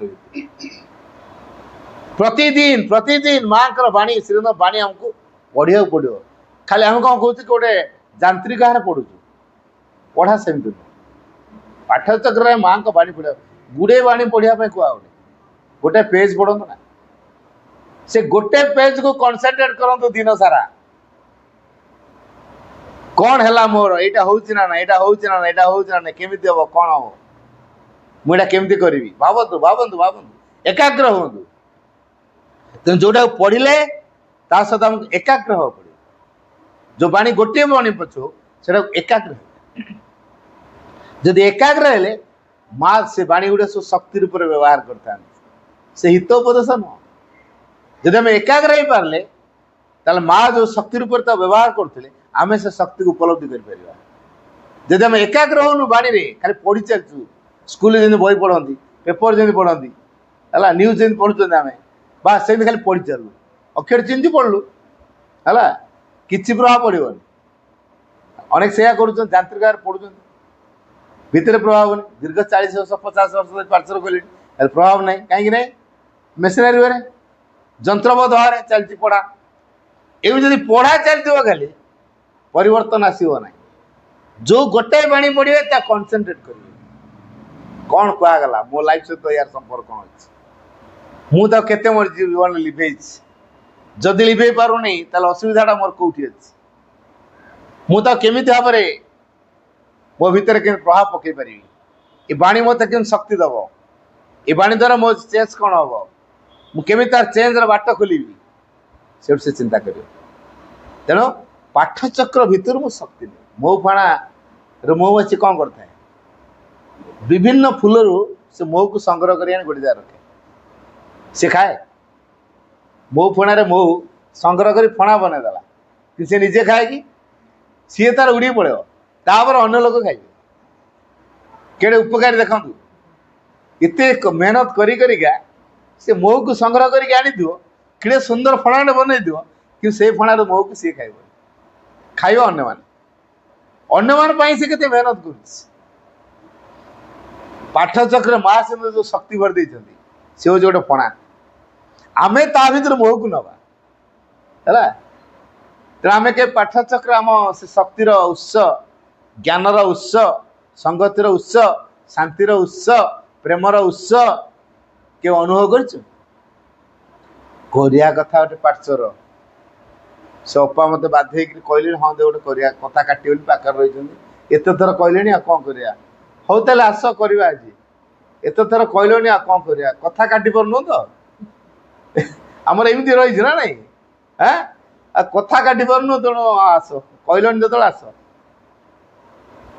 ତେଣୁ ଆମେ ଏଇ ଯୋଉ କଥା କାଟି ପାରୁନୁ ପାଠଚରେ ରହିଲୁ ଗୋଟେ ଚାନ୍ସ ବୋଲି ଜାଣିଛନ୍ତି ଆପଣ ଭିତରେ ରାଜି ହବା ପାଇଁ ଭିତରେ କିଏ ଗୋଟେ କହିଲାଣି ନା ରାଜି ହେଇନ ତେଣୁ ଯୋଉ କହିଲେଣି ମାନେ ଦିଗଟି ଖୋଲିଲାଣି ଅବଶ୍ୟ ସୁଯୋଗଟା ନେବା ଦରକାର ସେ ଅପାଙ୍କ ମାଧ୍ୟମରୁ ଭାଇ ମାଧ୍ୟମରୁ ବା ଅନ୍ୟ କାହା ମାଧ୍ୟମରୁ ଆପଣଙ୍କର ଚୈତ୍ୟ ଜାଗରଣ ପାଇଁ ଦିଗଟି ଖୋଲିବା ପାଇଁ ସୁଯୋଗ ସୃଷ୍ଟି ହେଇଗଲା। ଅନ୍ତରାତ୍ମାର ଜାଗରଣ ହେଲେ ତାପରେ ଆପଣ ଅନ୍ତରାତ୍ମା ଦ୍ୱାରା ପ୍ରେରିତ ହେଇକି କାର୍ଯ୍ୟ କରିବେ, ଜୀବନ ସଂଗଠିତ କରିବେ। ତେଣୁ ସେଇଟା ହେଉଛି ଆପଣଙ୍କ ପାଇଁ ଗୋଟେ ସୁବର୍ଣ୍ଣ ସୁଯୋଗ। ତେଣୁ ପାଠ୍ୟଧର କାର୍ଯ୍ୟକ୍ରମ ନୈତିକତାର କାର୍ଯ୍ୟଧାରା ନୁହେଁ, କ'ଣ ଯେଉଁ ଧର୍ମ ଧାର୍ମିକତାର କଥା ଇଏ ନୁହେଁ, ସିଧାସଳଖ ଅନ୍ତରାତ୍ମାର କାର୍ଯ୍ୟଧାରା ହେଲା। ଅନ୍ତରାତ୍ମା ବାଛେ ପାଠଚର କାର୍ଯ୍ୟ, ମନ ନୁହେଁ। ମନ ଯୁକ୍ତି ବାଡ଼ିବ, ଏଇଟା କେମିତି ହେଲା, କାହିଁ ଆଜି ପର୍ଯ୍ୟନ୍ତ ହେଇନି, ଏମିତି କିଏ ହେଲେଣି ନା, ଅମରତ୍ୱ କଥା କେଉଁଠି କୁହାହେଇଛି ନା, କ'ଣ ଇଏ ଗୋଟେ ଅମରତ୍ୱ ତାকে ଯେଟା ଭୁଲ କଥା କହିଛନ୍ତି। ସଂସାରରୁ ତ ଯିଆ ସେ ମରିବ, ଅମର କ'ଣ ହବ ହେଲା। ଇଏ ଶ୍ରୀରନ୍ଦ ଭୁଲ କଥା କହିଦେଇଛି, ସେ ଯୁକ୍ତି ବାଡ଼ିବ, କାରଣ ସେ ଅମରତ୍ୱର ପ୍ରକୃତ ପରିଭାଷାକୁ ସେ ବୁଝିନି ହେଲା। ଯେତେବେଳେ ଅମରତ୍ୱର ପ୍ରକୃତ ପରିଭାଷାକୁ ସେ ବୁଝିନି, ସେ ଭାବିବ ଶରୀର ନଷ୍ଟଟାକୁ ମୃତ୍ୟୁ ବୋଲି ବୁଝିବ। ସେଇଟା ଯେ ପ୍ରକୃତ ମୃତ୍ୟୁ ନୁହେଁ, ଯେ ଆତ୍ମା ତାର ଯେ ଶରୀର ଖାଲି ଘର ବଦଳାଉଥାଏ, ଏ ଘରୁ ସେ ଘର, ସେ ଘରୁ ସେ ଘର ବଦଳା ହେଉଛି, ସିଏ ଠିକ୍ ଜାଗାରେ ରହିଛି। ତେଣୁ ପାଠଚକ୍ର ହେଉଛି ଅନ୍ତରାତ୍ମାର କାର୍ଯ୍ୟଧାରା। ତେଣୁ ଭିତରୁ ଅନ୍ତରାତ୍ମା ଚାହୁଁଥାଏ ତାର ଖାଦ୍ୟ ସେ ପାଠଚକ୍ର ମାଧ୍ୟମରେ ପାଏ। ତେଣୁ ଯିଏ ଯେତେ ପାଠଚକ୍ର ଭିତରେ ସାମିଲ ହବ, ତା ଅନ୍ତରାତ୍ମା ସେତିକି ପୁଷ୍ଟିକର ହବ, ବୁଝିଗଲା। ଯିଏ ଯେତେ ପାର୍ଶ୍ୱରେ ସାମିଲ ହବ, ଯିଏ ଯେତେ ପାର୍ଶ୍ୱରେ କାମ କରିବ, ତା ଅନ୍ତରାତ୍ମାର ଖୋରାକ ତାକୁ ସେତିକି ମିଳିବ। ଯେଉଁ ଅନ୍ତରାତ୍ମା ଅଧିକ ଖୋରାକ ପାଉଛି ସେ ସମୃଦ୍ଧ ହବ ନା ନାହିଁ, ସେ କେବେ ଦୁର୍ବଳ ହବ, କେବେ ଦୁର୍ବଳ ହବନି। ତେଣୁ ଅନ୍ତରାତ୍ମା ଯଦି ତାର ପ୍ରଭାବକୁ ବଳବତ୍ତୀ କରିପାରିଲା, ସେ ମନ ପ୍ରାଣ ଶରୀରକୁ ତା ଅଧୀନରେ ରଖିପାରିବ। ବର୍ତ୍ତମାନ କ'ଣ ହେଇଛି, ମନ ପ୍ରାଣ ଶରୀର ପୁରା ପାୱାରଫୁଲ ହେଇକି ଅଛନ୍ତି, ଅନ୍ତରାତ୍ମା କେଉଁ କୋଣରେ ଲୁଚି ଯାଇଛି, ବୁଝିଗଲା। ବର୍ତ୍ତମାନ ଅନ୍ତରାତ୍ମାର ଖାଦ୍ୟକୁ ଆମେ ଅଧିକ ଦେବା, ଯାହାଫଳରେ ସିଏ କ'ଣ କରିବ, ବଳିଷ୍ଠ ହେଇଯିବ। ଆଉ ପାଠଚକ୍ର ହେଉଛି ତାର ମାଧ୍ୟମ। ପାଠଚକ୍ର ମାଧ୍ୟମରେ ଆମ ଅନ୍ତରାତ୍ମା ତାର ଖୋରାକ ପାଇବ, ବୁଝିପାରୁଛି। ତେଣୁ ଏଇ ଅନ୍ତରାତ୍ମା ଯେଉଁ ଖୋରାକ ପାଇବ ପାଠଚକ୍ର ମାଧ୍ୟମରୁ, ଆଚ୍ଛା ମୁଁ ଘର ଭିତରେ ଏକୁଟିଆ କହିବି ଅମର ହେବି ବୋଲି, ମୋ ପରିବାର ଲୋକ ଛାଡ଼ିଦେବେ କୁଆଡ଼େ ହବ? ତ ଏତେ ବଦାନ୍ୟ ଦେଖାଅନି। ତମେ ଆମକୁ ସାହା ଆଣିଛ ଯେ ତମେ କ'ଣ ଏକୁଟିଆ ଅମର କଥା କହିଲଣି? ଆମର କ'ଣ ହବ? ଯାଇପାରିବନି, ଯାଇପାରିବନି। ଇଏ ଗୋଡ଼କୁ ଜଣେ ଟାଣିବନି, ଆର ଗୋଡ଼କୁ ଆଉ ଜଣେ ଟାଣିବନି, ତା ହାତକୁ ଜଣେ ଟାଣିବନି, ଯାଇପାରିବନି। ବାନ୍ଧିକି ଏଠି ରଖିବୁ, କୁଆଡ଼େ ପଳେଇଲେଣି ଅମର, ଛାଡ଼ିବେ କାହିଁକି? ତାହେଲେ ପରିବାରରେ ପାର୍ଶ୍ୱଟା ଦରକାର କି ନାହିଁ? ତେଣୁ ପରିବାରର ସମସ୍ତଙ୍କ ଭିତରେ ଅନ୍ତରାତ୍ମା ଜାଗରଣ କରିବା ଦରକାର। ପରିବାରର ପ୍ରକୃତ ପରିବାର ସେତିକି ବେଳେ ହବ ପରସ୍ପର ସହଯୋଗରେ ବ୍ୟକ୍ତିର ଆତ୍ମବିକାଶର ଏକ କେନ୍ଦ୍ରର ନାମ ହେଉଛି ପରିବାର। କ'ଣ କହିଲି ବୁଝିଗଲା? ପରସ୍ପର ସହଯୋଗରେ ବ୍ୟକ୍ତିର ଆତ୍ମବିକାଶର ଏକ କେନ୍ଦ୍ର, ସେଇଟା ହେଉଛି ପରିବାର। ଆମେ ଏଠି କେତେ ଜଣ ଭାଇ ଭଉଣୀ ବସିଛେ, ଆମେ ଗୋଟେ ମାତୃ ପରିବାର ବୋଲି କହୁଛେ। ଆପଣ ଟ୍ରେନରେ ଯାଉଛନ୍ତି, ଦିଲ୍ଲୀ ଯାଉଛନ୍ତି କି ଆଉ କୁଆଡ଼େ ଗୋଟେ ଯାଉଛନ୍ତି ବୁଲି, ହଠାତ୍ ଆପଣ ଦେଖିଦେଲେ ଜଣେ ଗୋଟେ ଝୁଲାଟେ ଧରିଛି, ସେଥିରେ ସିମ୍ବଲଟା ଲାଗିଛି ହେଲା। ଆରେ ଇଏ କ'ଣ ମାଆଙ୍କ ଲୋକରା କ'ଣ ଭାଇ କୋଉଠିକି ଯିବେ? ଆପଣ କ'ଣ ମା ସହିତ ଡିଭୋଟି? ହଁ, କେମିତି ଜାଣିଲେ? ନା ଝୁଲା କହୁଛି। ତାପରେ ଆପଣଙ୍କ ସେଠି କୋଉ ପ୍ରକାର ଭାବ ତିଆରି ହେଉଛି ଚିନ୍ତା କରନ୍ତୁ ହେଲା। ସାଙ୍ଗ ହେଇକି ବସିବା, ଏଠୁ କ'ଣ ଆଣିଥିବେ ଖାଇବାକୁ ଦେବା, ସିଏ ଆଣିଥିବ କ'ଣ ଖାଇବାକୁ ଦେବ, କେତେ ଆତ୍ମୀୟତା ତିଆରି ହେଉଛି। ତା ଘର କୁଆଡ଼େ, ଆପଣ ଘର କୁଆଡ଼େ, କିଏ ମଝିରେ ରହିଗଲା ଆମକୁ ଏକ କରେଇଦେଲା? ଝୁଲା ସିମ୍ବଲ ଯେଉଁ ଲାଗିଛି ମା। ତେଣୁ ପାଠଚର ହେଉଛି ଏଇଭଳିଆ ଗୋଟେ ଜିନିଷ, ସମଗ୍ର ବିଶ୍ୱକୁ ଏକ କରେଇପାରିବ, ଭାରତକୁ ଏକ କରେଇପାରିବ, ଭାରତରେ ଶାନ୍ତି ପ୍ରତିଷ୍ଠା କରେଇପାରିବ। ତ ଜୀବନ ସମସ୍ୟାର ସମାଧାନ ଏକମାତ୍ର ଚାବିକାଠି ହେଉଛି ପାଠଚର। ତାକୁ ଆମେ କେବେ ଅନୁଧ୍ୟାନ କରୁନୁ, ସେ ଅନୁଭବ ଆସିନି ଆମର। ଜୀବନ ସମସ୍ୟାର ସମାଧାନ ଚାବିକାଠି ହେଉଛି ଶ୍ରୀରନ୍ଦ ପାଠଚର। ଚେତନା ବିକାଶର ଧାରା ହେଉଛି ଶ୍ରୀରନ୍ଦ ପାଠଚର। କେବେ ଅନୁମାନ କରୁଛୁ ଯେ ଆମ ଚେତନା ବିକାଶ କରିବାକୁ ହେଲେ ପାଠଚକ୍ର ଦରକାର? ଗୋଟେ ଗୋଟେ ଡ୍ରପ୍ ପାଣି ଗୋଟେ ପଥର ଉପରେ ପଡ଼ୁଛି, ଦିନେ ସେ ପଥରଟା କଣା ହେଇଯିବ ନା ନାହିଁ କ'ଣ? ଆଚ୍ଛା ଗୋଟେ ଡ୍ରପ୍, ପୁଣି ତା କିଛି ସେକେଣ୍ଡ ପରେ ଆଉ ଗୋଟେ ଡ୍ରପ୍ ପଡ଼ୁଛି, ପୁଣି କିଛି ସେକେଣ୍ଡ ପରେ ଆଉ ଗୋଟେ ଡ୍ରପ୍ ପଡ଼ୁଛି, ପୁଣି କିଛି ସେକେଣ୍ଡ ପରେ ଆଉ ଗୋଟେ ଡ୍ରପ୍ ପଡ଼ୁଛି। ଏମିତି ଗୋଟେ ଛୋଟିଆ ଛୋଟିଆ ବୁନ୍ଦା ପାଣିଟାର ପାୱାର କେତେ? ଦିନେ ସେ ପଥର କଣା କରିଦେଉଛି। तार पथर फाटी जाଉଛି। ତାର ଛୋଟ ଛୋଟିଆ ମାନେ ପାଣି ବିନ୍ଦୁ ତାର ପାୱାରରେ ପଥର ଖଣ୍ଡ ଖଣ୍ଡ ହେଇଯାଉଛି, ପାଠ ତୋର କାମ କରିପାରିବନି। ଏ ବିଶ୍ୱାସ ଆମର ନାହିଁ। ହଁ ମୁଁ 20 ବର୍ଷ ହେଲା ପାଠ କାହିଁ ମୋର କ'ଣଟା ହେଇଛି, କାହିଁ ମୋର ତ କିଛି ହେଇନି, କାହିଁ ମୋର ତ ଚେତନାଗତ ବିକାଶ କିଛି ହେଉନି। ମୁଁ ପ୍ରମାଣ ଖୋଜିଲି, ଦେଖିବା ମୋର କ'ଣ ହେଉଛି ନା ମ୍ୟାଟେରିଆଲି ଭୌତିକ ଭାବରେ ଯଦି କିଛି ପ୍ରମାଣ ମିଳିଯାଉଥାନ୍ତା ତାହେଲେ ମୁଁ ଜାଣନ୍ତି ହଁ ମୋର ପାଠଚର ଦ୍ୱାରା ମୋର ବଢ଼ିଆ ଉପକାର ହେଇଛି। ମୁଁ ଜଣଙ୍କ ଘରକୁ ଗଲି ପାଠଚର କରିବା ପାଇଁ, ସେ ରାଜି ହେଉନଥିଲା। ତାପରେ ପଡ଼ିଶା ଘର ତା 2-4ଟା ଟ୍ରକ୍ କିଣିଦେଲେ, ତାଙ୍କର ପାଠଚର ଖୋଲା ହେଇଥିଲା। ତାପରେ ଯେତେବେଳେ ସେକେଣ୍ଡ ଟାଇମ୍ ଗଲି ପାଠଚର କରିବା ନା, ହଁ କରିବା। ଏତେ ଖୁସି ତ ଏବେ କେତେ ଖୁସି କ'ଣ ପାଇଁ ନା ତାଙ୍କର ସେ ପାଠଚର କଲେଣି, ତାଙ୍କର 3ଟା ଟ୍ରକ୍ କରିସାରିଲେଣି। ତାଙ୍କ ପାଠଚର ଆପଣ କରିକି ଯାଇଥିଲେ, ତାର 3ଟା ଟ୍ରକ୍ କଲେଣି। ତେଣୁ ଆମରି କରିବୁ। ଆପଣ କେତେଟା ଟ୍ରକ୍ କରିବେ, କେତେଟା ଟ୍ରକ୍ କରିବେ ବୋଲି ପାଠଚର କରିବେ। ସେମାନେ ସେ ମ୍ୟାଟେରିଆଲି ପାଠଚର କଲେ ଆମର ଧନ ବଢ଼ିବ, ଯାହାଫଳରେ ଆମେ ଗାଡ଼ି ଘୋଡ଼ା ଅନ୍ୟାନ୍ୟ ସବୁ କରିପାରିବୁ। ମୁଁ ମା ଦେବେ, ମା ମହାଲକ୍ଷ୍ମୀ, ମା କାହିଁ ଦେବେନି। କିନ୍ତୁ ଆମେ ପାଠଚକ୍ର ଭିତରେ ଅସଲ ରହସ୍ୟଟା କ'ଣ ତାକୁ ଖୋଜିବା। ଜଣଙ୍କର ଆଗ ବାହ୍ୟ ଦିଗର ଆବଶ୍ୟକତା ଥାଏ, ମା ଦିଅନ୍ତି। ତାପରେ ତ ଦେଇସାରିବେ, ତାର ଆଉ ଆବଶ୍ୟକତା ଯେତେବେଳେ ଅନୁଭବ କରିବେ ମା ଆଉ ଦେବେନି। ତାର ଭିତର କଥା ଆରମ୍ଭ ହେବ। କାହାର ଆଗ ଅନ୍ତରର ଆବଶ୍ୟକତା ଅଛି, ବାହାରଟା ଦରକାର ନାହିଁ। କାରଣ ବାହାରଟା ଦେଇଦେଲେ ହୁଏତ ତାର ଅହଙ୍କାର ବଢ଼ିଯାଇପାରେ, ତା ସ୍ୱାର୍ଥ ବଢ଼ିଯାଇପାରେ। ତେଣୁ ଆଉ ଯଥାର୍ଥ ଧାରା ସେ ତିଆରି ହେଇପାରିବନି, ତା ଚେତନାର ଶୁଦ୍ଧିକରଣ ହେବନି। ତେଣୁ ତାକୁ ବାହାର ଡେଭଲପ୍ ପାଇଁ ଦେବେନି, ସିଏ ସେଇ ଗରିବ ହେଇକି ରହିଥିବ। ଆଉ ଜଣେ ଗରିବ ହେଇଛି ଅଧିକ ଧନୀ ହେବ, ଧନୀ ସେ ବିଶ୍ୱାସ ଅଧିକ କରିବ। ଯେତେବେଳେ ମାଆକୁ ଅଧିକ ବିଶ୍ୱାସ କରିବ, ଅଧିକ ଭରସା କରିବ, ତାପରେ ତା ଦେହଟା ବନ୍ଦ ହେଇଯିବ। ମା ଦେହ ବନ୍ଦ କରିଦେବେ, ତାପରେ ସେ ଅନ୍ତରଟା ଆବଶ୍ୟକ ହେବ। ବର୍ତ୍ତମାନ ଅନ୍ତର ବିକାଶ ପାଇଁ ତାର ବାଟ ବାହାରିବ। ତେଣୁ କାହା ପାଇଁ କୋଉ କଥାର ଆବଶ୍ୟକତା ଅଛି ସେଇଟା ଆମେ ଡିସାଇଡ୍ କରିପାରିବା। ସେ ଲୋକ ପାଇଁ ଗରିବ ଅବସ୍ଥାଟା ତା ଆତ୍ମା ବିକାଶ ପାଇଁ ସହଜ, ଆଉ ଜଣ ପାଇଁ ଧନୀ ଅବସ୍ଥାଟା ସହଜ। ମୁଁ ଜଣେ ବ୍ୟକ୍ତିଙ୍କ ଘରକୁ ଯାଇଥିଲି,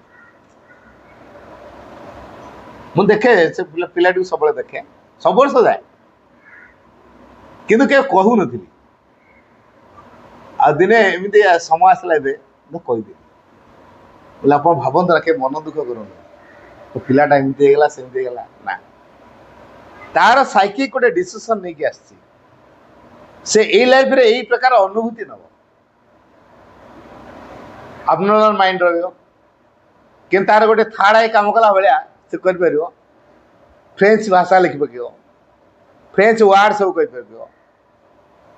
କେଉଁ ଜିନିଷଟା ଧରନ୍ତୁ ଆପଣ ଯାଇଛନ୍ତି ଛାଡ଼ି ଦେଇଛନ୍ତି, ସେ ତ ଫୋରକାଷ୍ଟ କଲା ଭଳିଆ କହିଦେବ, ଏଇଟା କହିଦେବ। କ'ଣ କାହାର ଗୋଟେ ହବାର ଅଛି, ସେ ଆଗତୁରା ଗୋଟେ ୱାର୍ଡରେ ସେ ମାନେ ଜଣେଇଦେବ।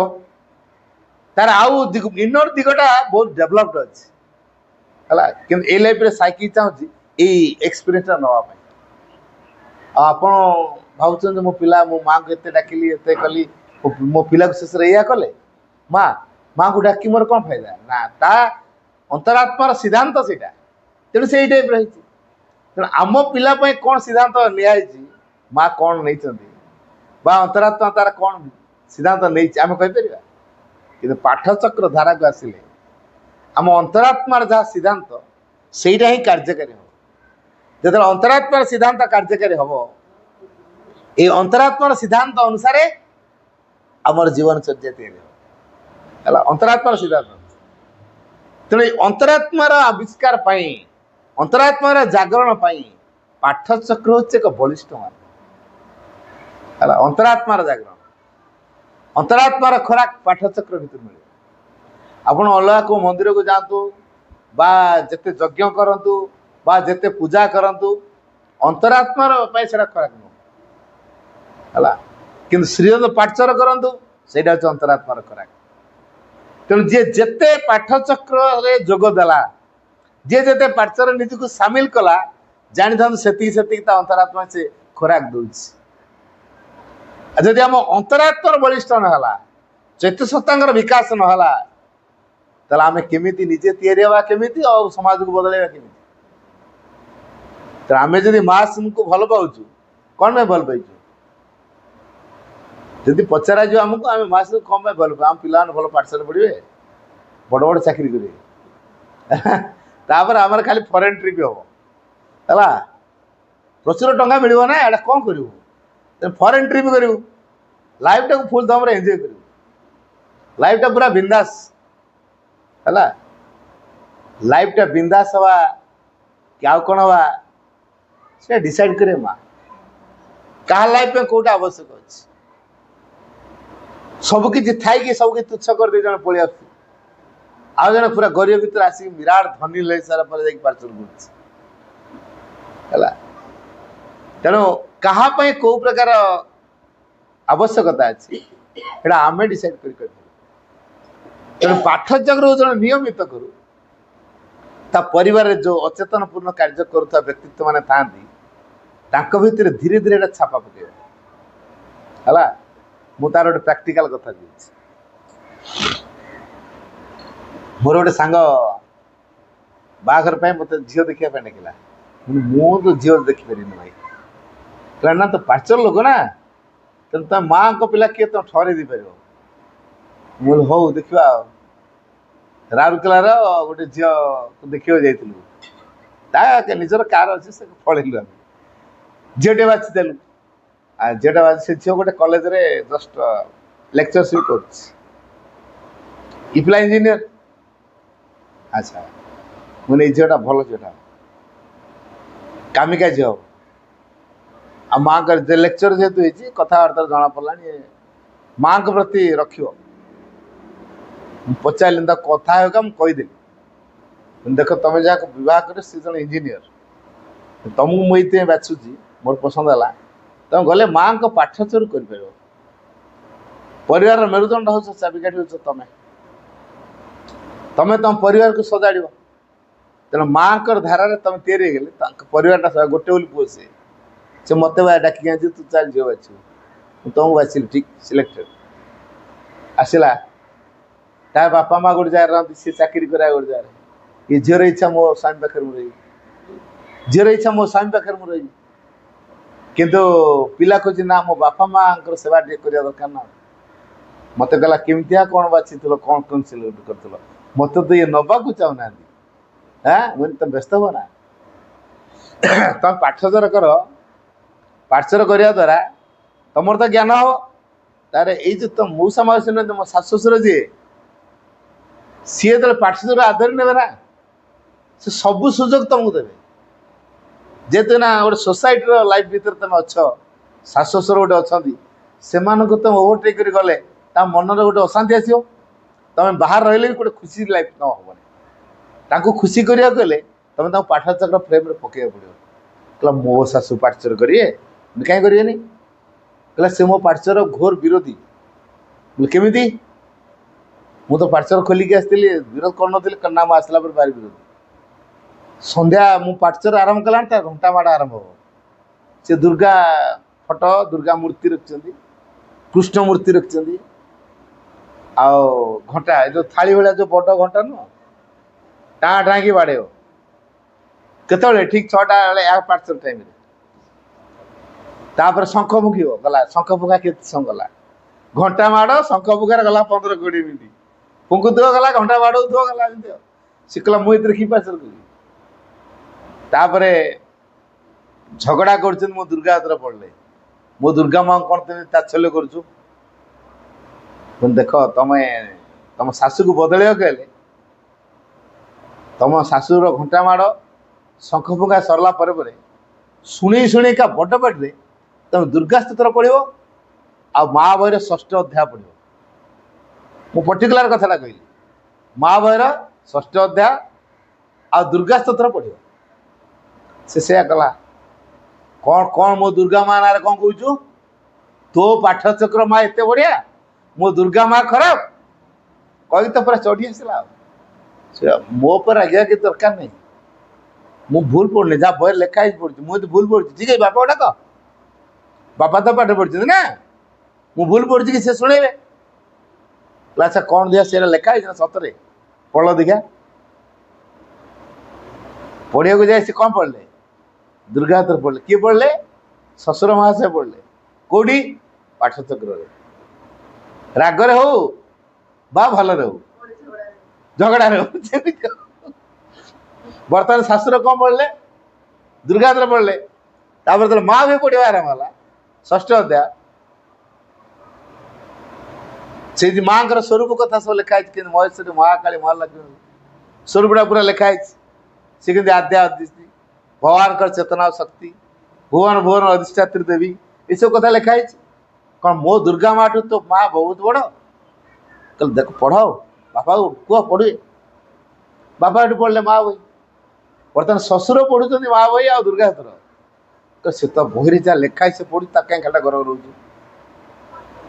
है कह ताले एथर तू आसी तो माँ जहाँ कही ना से बही ताठू अधिक कथा लिखाई एमती घर घर है धीरे धीरे आसिक से पाठचक्र दुर्गा हाथ शुणिले माँ बहीर कथा शुणिले चिरंतन केतरा बाणी जो पढ़ा चिरंतन पढ़ पढ़ले तापर एमती दिन है वार्षिकोत्सव पड़गला वार्षिकोत्सव पढ़ला मुझे पाठचक्र प्रभाव कथा कहती कृपार कथा कहती मत से मौसा से कह पुओ तुम आलोचना भल लगे मत मो पुओ बो पंडिचेरी जी बाहर मत नवा चाहूना ना ना भूल कहल मौसी तुमको कहीं पंडिचेरी देवे नहीं देवे ना हो कहला ना मत नेबे नहीं परा कौन भाई कहला पाठचक्र मु भारी बाधा तैयारी करे मैंने केमती कौन कर कहला मु घंटा मारे मु शंख फुंके मो बोटा खाली गर गर गर गर हुए जेहतु गर गर हुए सब सी कौन खुशी है मत पाठशार समय से मत न पंडिचेरी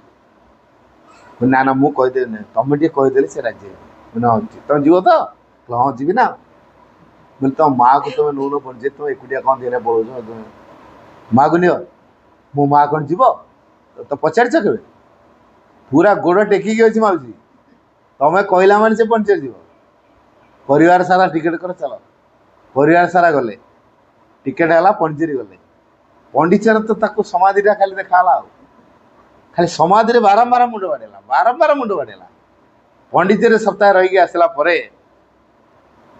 कहला आउ से फोटो पत्र किसी पूजा करी फोटो पूजा करी से मूर्ति पूजा किसी करी केवल ये माँ तेना पुओ गोटे बढ़िया माँ के रूम बनईदेला मार्बल फार्बल घर करके बनईदेला तापर माँ के रूम रे तार खाली बसला जपिला माँ माँ माँ माँ जपिला ये माँ माँ माँ माँ बस जपिला तापर वार्षिकोत्सव पढ़ला मु गली बढ़िया कि खुशी से करुँची तापर वर्ष को वार्षिकोत्सव गली ता पुओ जो जगार रहे से ठीक से ता माँ को नहीं आस ता माँ पूरा देह असुस्थ बेड रिडिन बर्तमान बहुत तार सेवा करुँची पुओ ट्रिटमेंट उसमें डॉक्टर डकई ट्रिटमेंट करुँच मत मौसी कह पुओ देख मु 6 मास है ये आसिक रही से बिछौना झाड़ा परिस्रा कर मो बोटा भल बोटा सी मोर सब कम कर आगुरी भारी खराब थी कि आगुरी मुझे गर गर होती कि जान नी मो बोटा एत सुना मुंडा बोटा बोली ना अच्छा अच्छा एबे जान तो मैंने गोटे कर काम कर कौन करी तो माँ का नाम जप माँ का नाम जपुची मु मो माँ को रूम रे मरिया चाहूँ मो पुओ मत जमा छाड़ूनी गाँव गाँव जो माँ का घर मुझे मरबी मो पुओ टे कहीदिव ना मुझे मरिया मोर इच्छा मुझे मरबी कि मो पुओ तो मत छाड़ूनी तेणु मुझे घाटी चौड़ी देखुन मुझे मौसी पाखे आसला समय ताकू तो गाँव को लेकिन जा गाँव को नहीं गला से माँ को रूम रे से मरियो बोले अभिशा रखी कहला काली मुझे जी ता परदिन गाड़ी नहीं गला संध्या बेलू मत फोन कला मो माँ डेथ कर माँ के रूम पहुँचिकी 10 मिनिट नाम जप कर माँ के रूम रे तार डेथ है मुझे चिंता कली देख तार साइकिक खोजुची माँ को पुणी कौटी ता माँ के रूम रे से पंडिचेरी आसला कौन गोटे देखी सब फोटो पत्र फोड़ दी से मूर्ति फूर्ति फोड़ दी केवल रखी माँ सुन फोटो ता साइकिक बाछी नहीं गला माँ सुन को आउ कहीं गुरुत्वपूर्ण नुहे ତେଣୁ ସେ ସେଥିପାଇଁ ସବୁବେଳେ ନାମ ଜପ କରୁଛି। ପାଠ ନ ପଢ଼ିଲେ କ'ଣ ହେଲା, ନାମ ତ ଜପ କରୁଛି ନା ସବୁବେଳେ। ତେଣୁ ବୁଢ଼ାବୁଢ଼ୀ 2 ଜଣ ଯାକ ପାର୍ଶ୍ୱର କରୁଥିଲେ। ଇଏ ଆସିକି ଆରାମରେ ତା ବୋଉ ପାଖରେ ରହେ, ବୋଉ ଆସିକି ରହିଲା ତା ପୁଅ ପାଖରେ। ସବୁ ବ୍ୟବସ୍ଥା କେମିତି ମା ସୁରୁଖୁରୁରେ କରିଦେଲେ। ତାପରେ ମାର ଯେଉଁ ଅନ୍ତରାତ୍ମାକୁ କେମିତି ତା କୋଳକୁ ମା ନେଇଯାଇଛନ୍ତି। ତେଣୁ ପାଠଚକ୍ର ପ୍ରଭାବ ଦ୍ୱାରା ଅସମ୍ଭବ ସମ୍ଭବ ହେଇଯିବ। ଆମେ କେଉଁଟା କେବେ ଜାଣିନୁ, ଅନୁଭବ କରିନୁ। ତେଣୁ ପାଠଚକ୍ର ହବ ବୋଲି ଯେ ଆମେ ପାଠଚକ୍ର କରିବୁ ସେଇଟା ନୁହେଁ। ପାଠଚକ୍ର ହେଉଛି ଜୀବନ ସମସ୍ୟାକୁ ବଦଳାଇବା ପାଇଁ ଏକ ଧାରା। କାରଣ ଚେତନା ସେଥିରେ ବଦଳିଯାଏ। ଆଜି ମଣିଷ ଯଦି କିଛି ଖରାପ କାମ କରୁଛି ବା ଆମ ଭିତରେ ଯଦି ମନମାଳିନ୍ୟ କିଛି ହେଉଛି ବା କିଛି ମତ ପାର୍ଥକ୍ୟ ଯଦି ହେଉଛି, ତାର କାରଣ ହେଉଛି ଜ୍ଞାନର ଅଭାବ, ଚେତନାର ଅଭାବ। କିନ୍ତୁ ପାଠଚକ୍ର କ'ଣ କରେ, ସେ ଚେତନାକୁ ଆମ ଭିତରେ ତିଆରି କରେ। ଆଉ ମାତୃଚେତନାକୁ ଦିବ୍ୟ ଚେତନାକୁ ଆମ ଭିତରେ ବଳିଷ୍ଠ କରେ। ଯଦି ପାଠଚକ୍ର ଆମ ଭିତରେ ଦିବ୍ୟ ଚେତନାକୁ ବଳିଷ୍ଠ କରେ, ଯାହାଫଳରେ ସେ ଦିବ୍ୟ ଚେତନାର ମଧ୍ୟ ବଳିଷ୍ଠ ହେଇଯାଉ, କୌଣସି ବାହ୍ୟ ପ୍ରଭାବ ତାକୁ ପରାଭୂତ କରିପାରେନି, ହରେଇ ପାରେନି। ତେଣୁ ସେ ଦିବ୍ୟ ଚେତନାର ପ୍ରଭାବରେ ଆମମାନେ ତିଆରି ହଉ। ଏ ଦୃଷ୍ଟିରୁ ପାଠଚକ୍ର ହେଉଛି ଏକ ଶକ୍ତିପୀଠ, ଦିବ୍ୟ ଶକ୍ତିପୀଠ, ଯେଉଁଟା ଆମେ ଶକ୍ତି ନେଉ। ତେଣୁ ଯିଏ ଯେତେଟା ପାଠଚକ୍ର ଯୋଗ ଦେଲା ସେ ସେତେ ଶକ୍ତି ଜାଣିକି ନେଲା, ବୁଝିଗଲା। ତେଣୁ ଆମେ ଦିନୁ ହିସାବ କରିବା ମୁଁ କିଏ କେତେ ପାଠଚକ୍ର ସବୁ କରୁଛେ, ହେଲା। ରିଅଲ୍ କଥାଟା ଏଇଟା ମୁଁ ଯେଉଁଟା କହିଲି ଏଇଟା ଭାରି ରିଅଲ୍ ପ୍ରାକ୍ଟିକାଲ୍ କଥା, ଏଇଟା ପ୍ରାକ୍ଟିକାଲ୍ କଥା। ଦିନ ଆମେ କାହା ଆଜି ଅନଲାଇନ୍ ପାଠଚକ୍ର ଓଡ଼ିଶାରେ ଆରମ୍ଭ କରିବା ଲୋକ ମୁଁ, ହେଲା। ଯେତେବେଳେ କରୋନା ତା ପରେ ପରେ ହେଲା, ତା ପୂର୍ବରୁ ମୁଁ ଆରମ୍ଭ କଲିଣି। ଯେ କୁଆଡ଼େ ଯାଇ ହେଉନି, ମୁଁ ବୁଲାରିଆ ଲୋକ, ସବୁବେଳେ ବୁଲିବା ଲୋକ, ଯେହେତୁ ଯାଇପାରୁନି ଅନେକ ଜାଗା ରେଷ୍ଟ୍ରିକ୍ସନ୍ କରି ଆରମ୍ଭ କରିଦେଲେଣି। ଘରେ ବସିକି କେମିତି କରିବ ପାଠ ବାହାରିଲା ଅନଲାଇନ୍। ଅନଲାଇନ୍ରେ ହେଇପାରେ, ଯେତେବେଳେ ଅଫଲାଇନ୍ ହେଇପାରୁନଥିଲା ଅନଲାଇନ୍ଟା ଗୁରୁତ୍ୱପୂର୍ଣ୍ଣ। ଅଫଲାଇନ୍ ହେଲା ପରେ ପୁଣି ଅନଲାଇନ୍, ତାକୁ ଗୁରୁତ୍ୱ ଦେବାର ନାହିଁ। ଅଫଲାଇନ୍ ପାଠଚକ୍ର ବହୁତ ପ୍ରଭାବ ଅଛି। ମହାଶୟଙ୍କ ସିଧାସଳଖ ସାନ୍ନିଧ୍ୟରେ ଆମେ ଅନଲାଇନ୍ ପାଠଚକ୍ର କିଏ ତାର ଫୋନ୍ଟା ଲଗେଇ ଦେଇଥିବ, ସେଇଟା ଅଲଗା କାମ କରୁଥିବ, ସେଇଟା ରୋଷେଇ କରୁଥିବ, ମ୍ୟୁଟ୍ କରାହେଇଥିବ, କାନରେ ଦେଉଛି କି ନାହିଁ ଅଲଗା କଥା, ନହେଲେ ସ୍ପିକର ଲଗେଇ ଦେଇଥିବେ କି ବ୍ଲୁଟୁଥ୍ ଲଗେଇ ଦେଇଥିବେ, ତାର ଆଡ଼େ ଆଡ଼େ ବସି ଖୁଡ଼କାଟ କରୁଥିବେ, ନା ଗାଧୋଉଥିବେ କି ଲୁହା ସଫା କରୁଥିବେ। ଏଇଟା କ'ଣ ପାଠଚକ୍ରର ଭାବ? ସେଇଟା ନୁହେଁ। ଆମେ କ'ଣ ନା ଅନଲାଇନ୍ରେ ଯୋଗ ଦେଉଛୁ, ଦେଇପାର, ଭଲ କଥା ଶୁଣିପାର, କିଛି କଥା ନାହିଁ। କିନ୍ତୁ ଯେଉଁ ଭାବଟା ଦରକାର, ଆଜି ଆମେ ପାଠଚକ୍ରରେ ବସିଛୁ, ଆମେ ଗୋଟେ ଉଦ୍ଦେଶ୍ୟରେ ଆମେ ବସିଛୁ ନା ପର୍ଟିକୁଲାର ଭାବରେ। ଆଉ ଅନଲାଇନ୍ରେ କ'ଣ ସେଇ ଉଦ୍ଦେଶ୍ୟଟା ରହିପାରୁଛି? ସେଇଟା ରହିବନି। ସମସ୍ତେ ପାଠଚକ୍ର ଅନଲାଇନ୍ରେ କ'ଣ ସବୁ ଶୁଣୁଛନ୍ତି? ଜଏନ୍ କରିଥିବେ, ଶୁଣୁନଥିବେ, ଶୋଇପଡ଼ିଥିବେ। ଜଏନ୍ କରିକି ତା କିଏ କେଉଁ ଘରେ କାମ କରୁଥିବ, ହେଲା, କିଏ କେଉଁ ପୋଜିସନ୍ରେ ଥିବ ତାର ଠିକ୍ ନାହିଁ, କେଉଁ ପ୍ରକାର ଆଟେନସନ୍ ତାର ଡାଇଭର୍ଟ ହେଇଥିବ ଠିକ୍ ନାହିଁ। ତେଣୁ ସେଇଟା ନୁହଁ। ତେଣୁ ଆମେ ଅଫଲାଇନ୍ ପାଠଚକ୍ର ବେଶୀ ଗୁରୁତ୍ୱ ଦେବା। ଆଉ ଯେତେ ଅନେକ ଲୋକ ପାଠଚକ୍ରରେ ସାମିଲ ହେବା, ଆମେ ଗୋଟେ ମାତୃ ପରିବାର, ଗୋଟେ ଯେଉଁଟା କୁହାଯାଏ ଗୋଟେ ନୋଷ୍ଟିକ୍ ସୋସାଇଟି କେମିତି ହେବ? ଆମେ ଏଇ ମହାଶୟଙ୍କୁ ଜାଣିଥିବା ଲୋକମାନେ ଗୋଟେ ନୂଆ ସୋସାଇଟି ତିଆରି କରିବା। ଯେଉଁ ସୋସାଇଟି ଭିତରୁ କିଛି ପିଲା ତିଆରି ହେବେ, ସେମାନେ ସମାଜକୁ ବଦଳାଇବା ପାଇଁ ଅଗ୍ରଦୂତ ହେଇକି ଆସିବେ। ସେମାନେ ଫ୍ଲେମିଂ ପାୟନିୟର୍ସ, ହେଲା। ସେଇମାନଙ୍କୁ ନେଇ ଦିବ୍ୟ ସମାଜ ପରିକଳ୍ପନା କରାଯାଇପାରିବ। ତେଣୁ ପାଠଚକ୍ର ଦିବ୍ୟ ସମାଜ ଗଢ଼ିବାରେ ଯେଉଁ ଖୋରାକ ଦରକାର ସେଟା ଯୋଗାଇଥାଏ, ଦିବ୍ୟ ଚେତନାକୁ ସମୃଦ୍ଧି କରିଥାଏ। ଦିବ୍ୟ ଜୀବନ ପ୍ରାପ୍ତ କରିବା ପାଇଁ ଯେଉଁ ଆବଶ୍ୟକ ପ୍ରସ୍ତୁତି ପାଠଚକ୍ର ହିଁ ଆମେ ପାଇଥାଉ। ତେଣୁ ପାଠଚକ୍ର ହେଉଛି ଏକ ଅନନ୍ୟ କାର୍ଯ୍ୟଧାରା। ସିଏ କୌଣସି ନୈତିକତାର ନୁହେଁ, କି ମନସ୍ତରୀୟ ନୁହେଁ, କି ପ୍ରାଣସ୍ତରୀୟ ନୁହେଁ, କି ଭୌତିକ ସ୍ତରୀୟ କାର୍ଯ୍ୟଧାରା ନୁହେଁ, ସିଧାସଳଖ ଅନ୍ତରାତ୍ମାର କାର୍ଯ୍ୟଧାରା। ତେଣୁ ଆସନ୍ତୁ ଆମେ ପାଠଚକ୍ରକୁ ଆପଣେଇବା, ଅଧିକରୁ ଅଧିକ ପାଠଚକ୍ରରେ ସାମିଲ ହେବା। ଯିଏ ଯେତେ ପାଠଚକ୍ରରେ ସାମିଲ ହେବେ ତା ପାଇଁ ପାଠଚକ୍ର ସେତିକି ଉପାଦେୟ। ଧନ୍ୟବାଦ। କିଛି ପ୍ରଶ୍ନ ଅଛି କାହାର? ବୁଝିଗଲା ନା ଯେତିକି ଯାହା କହିଲି? ନା ଯଦି ପ୍ରଶ୍ନ ଅଛି କିଛି କ'ଣ ଅଛି? ବୁଝିଗଲା ସବୁ? Silence.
O Supreme Lord, eternal truth, let us obey thee alone and live according to truth.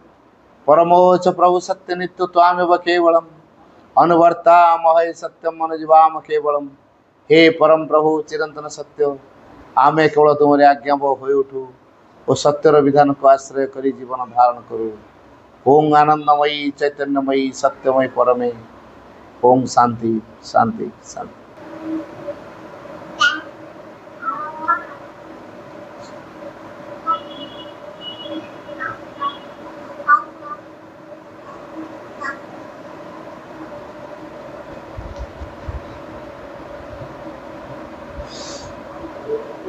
Yeah.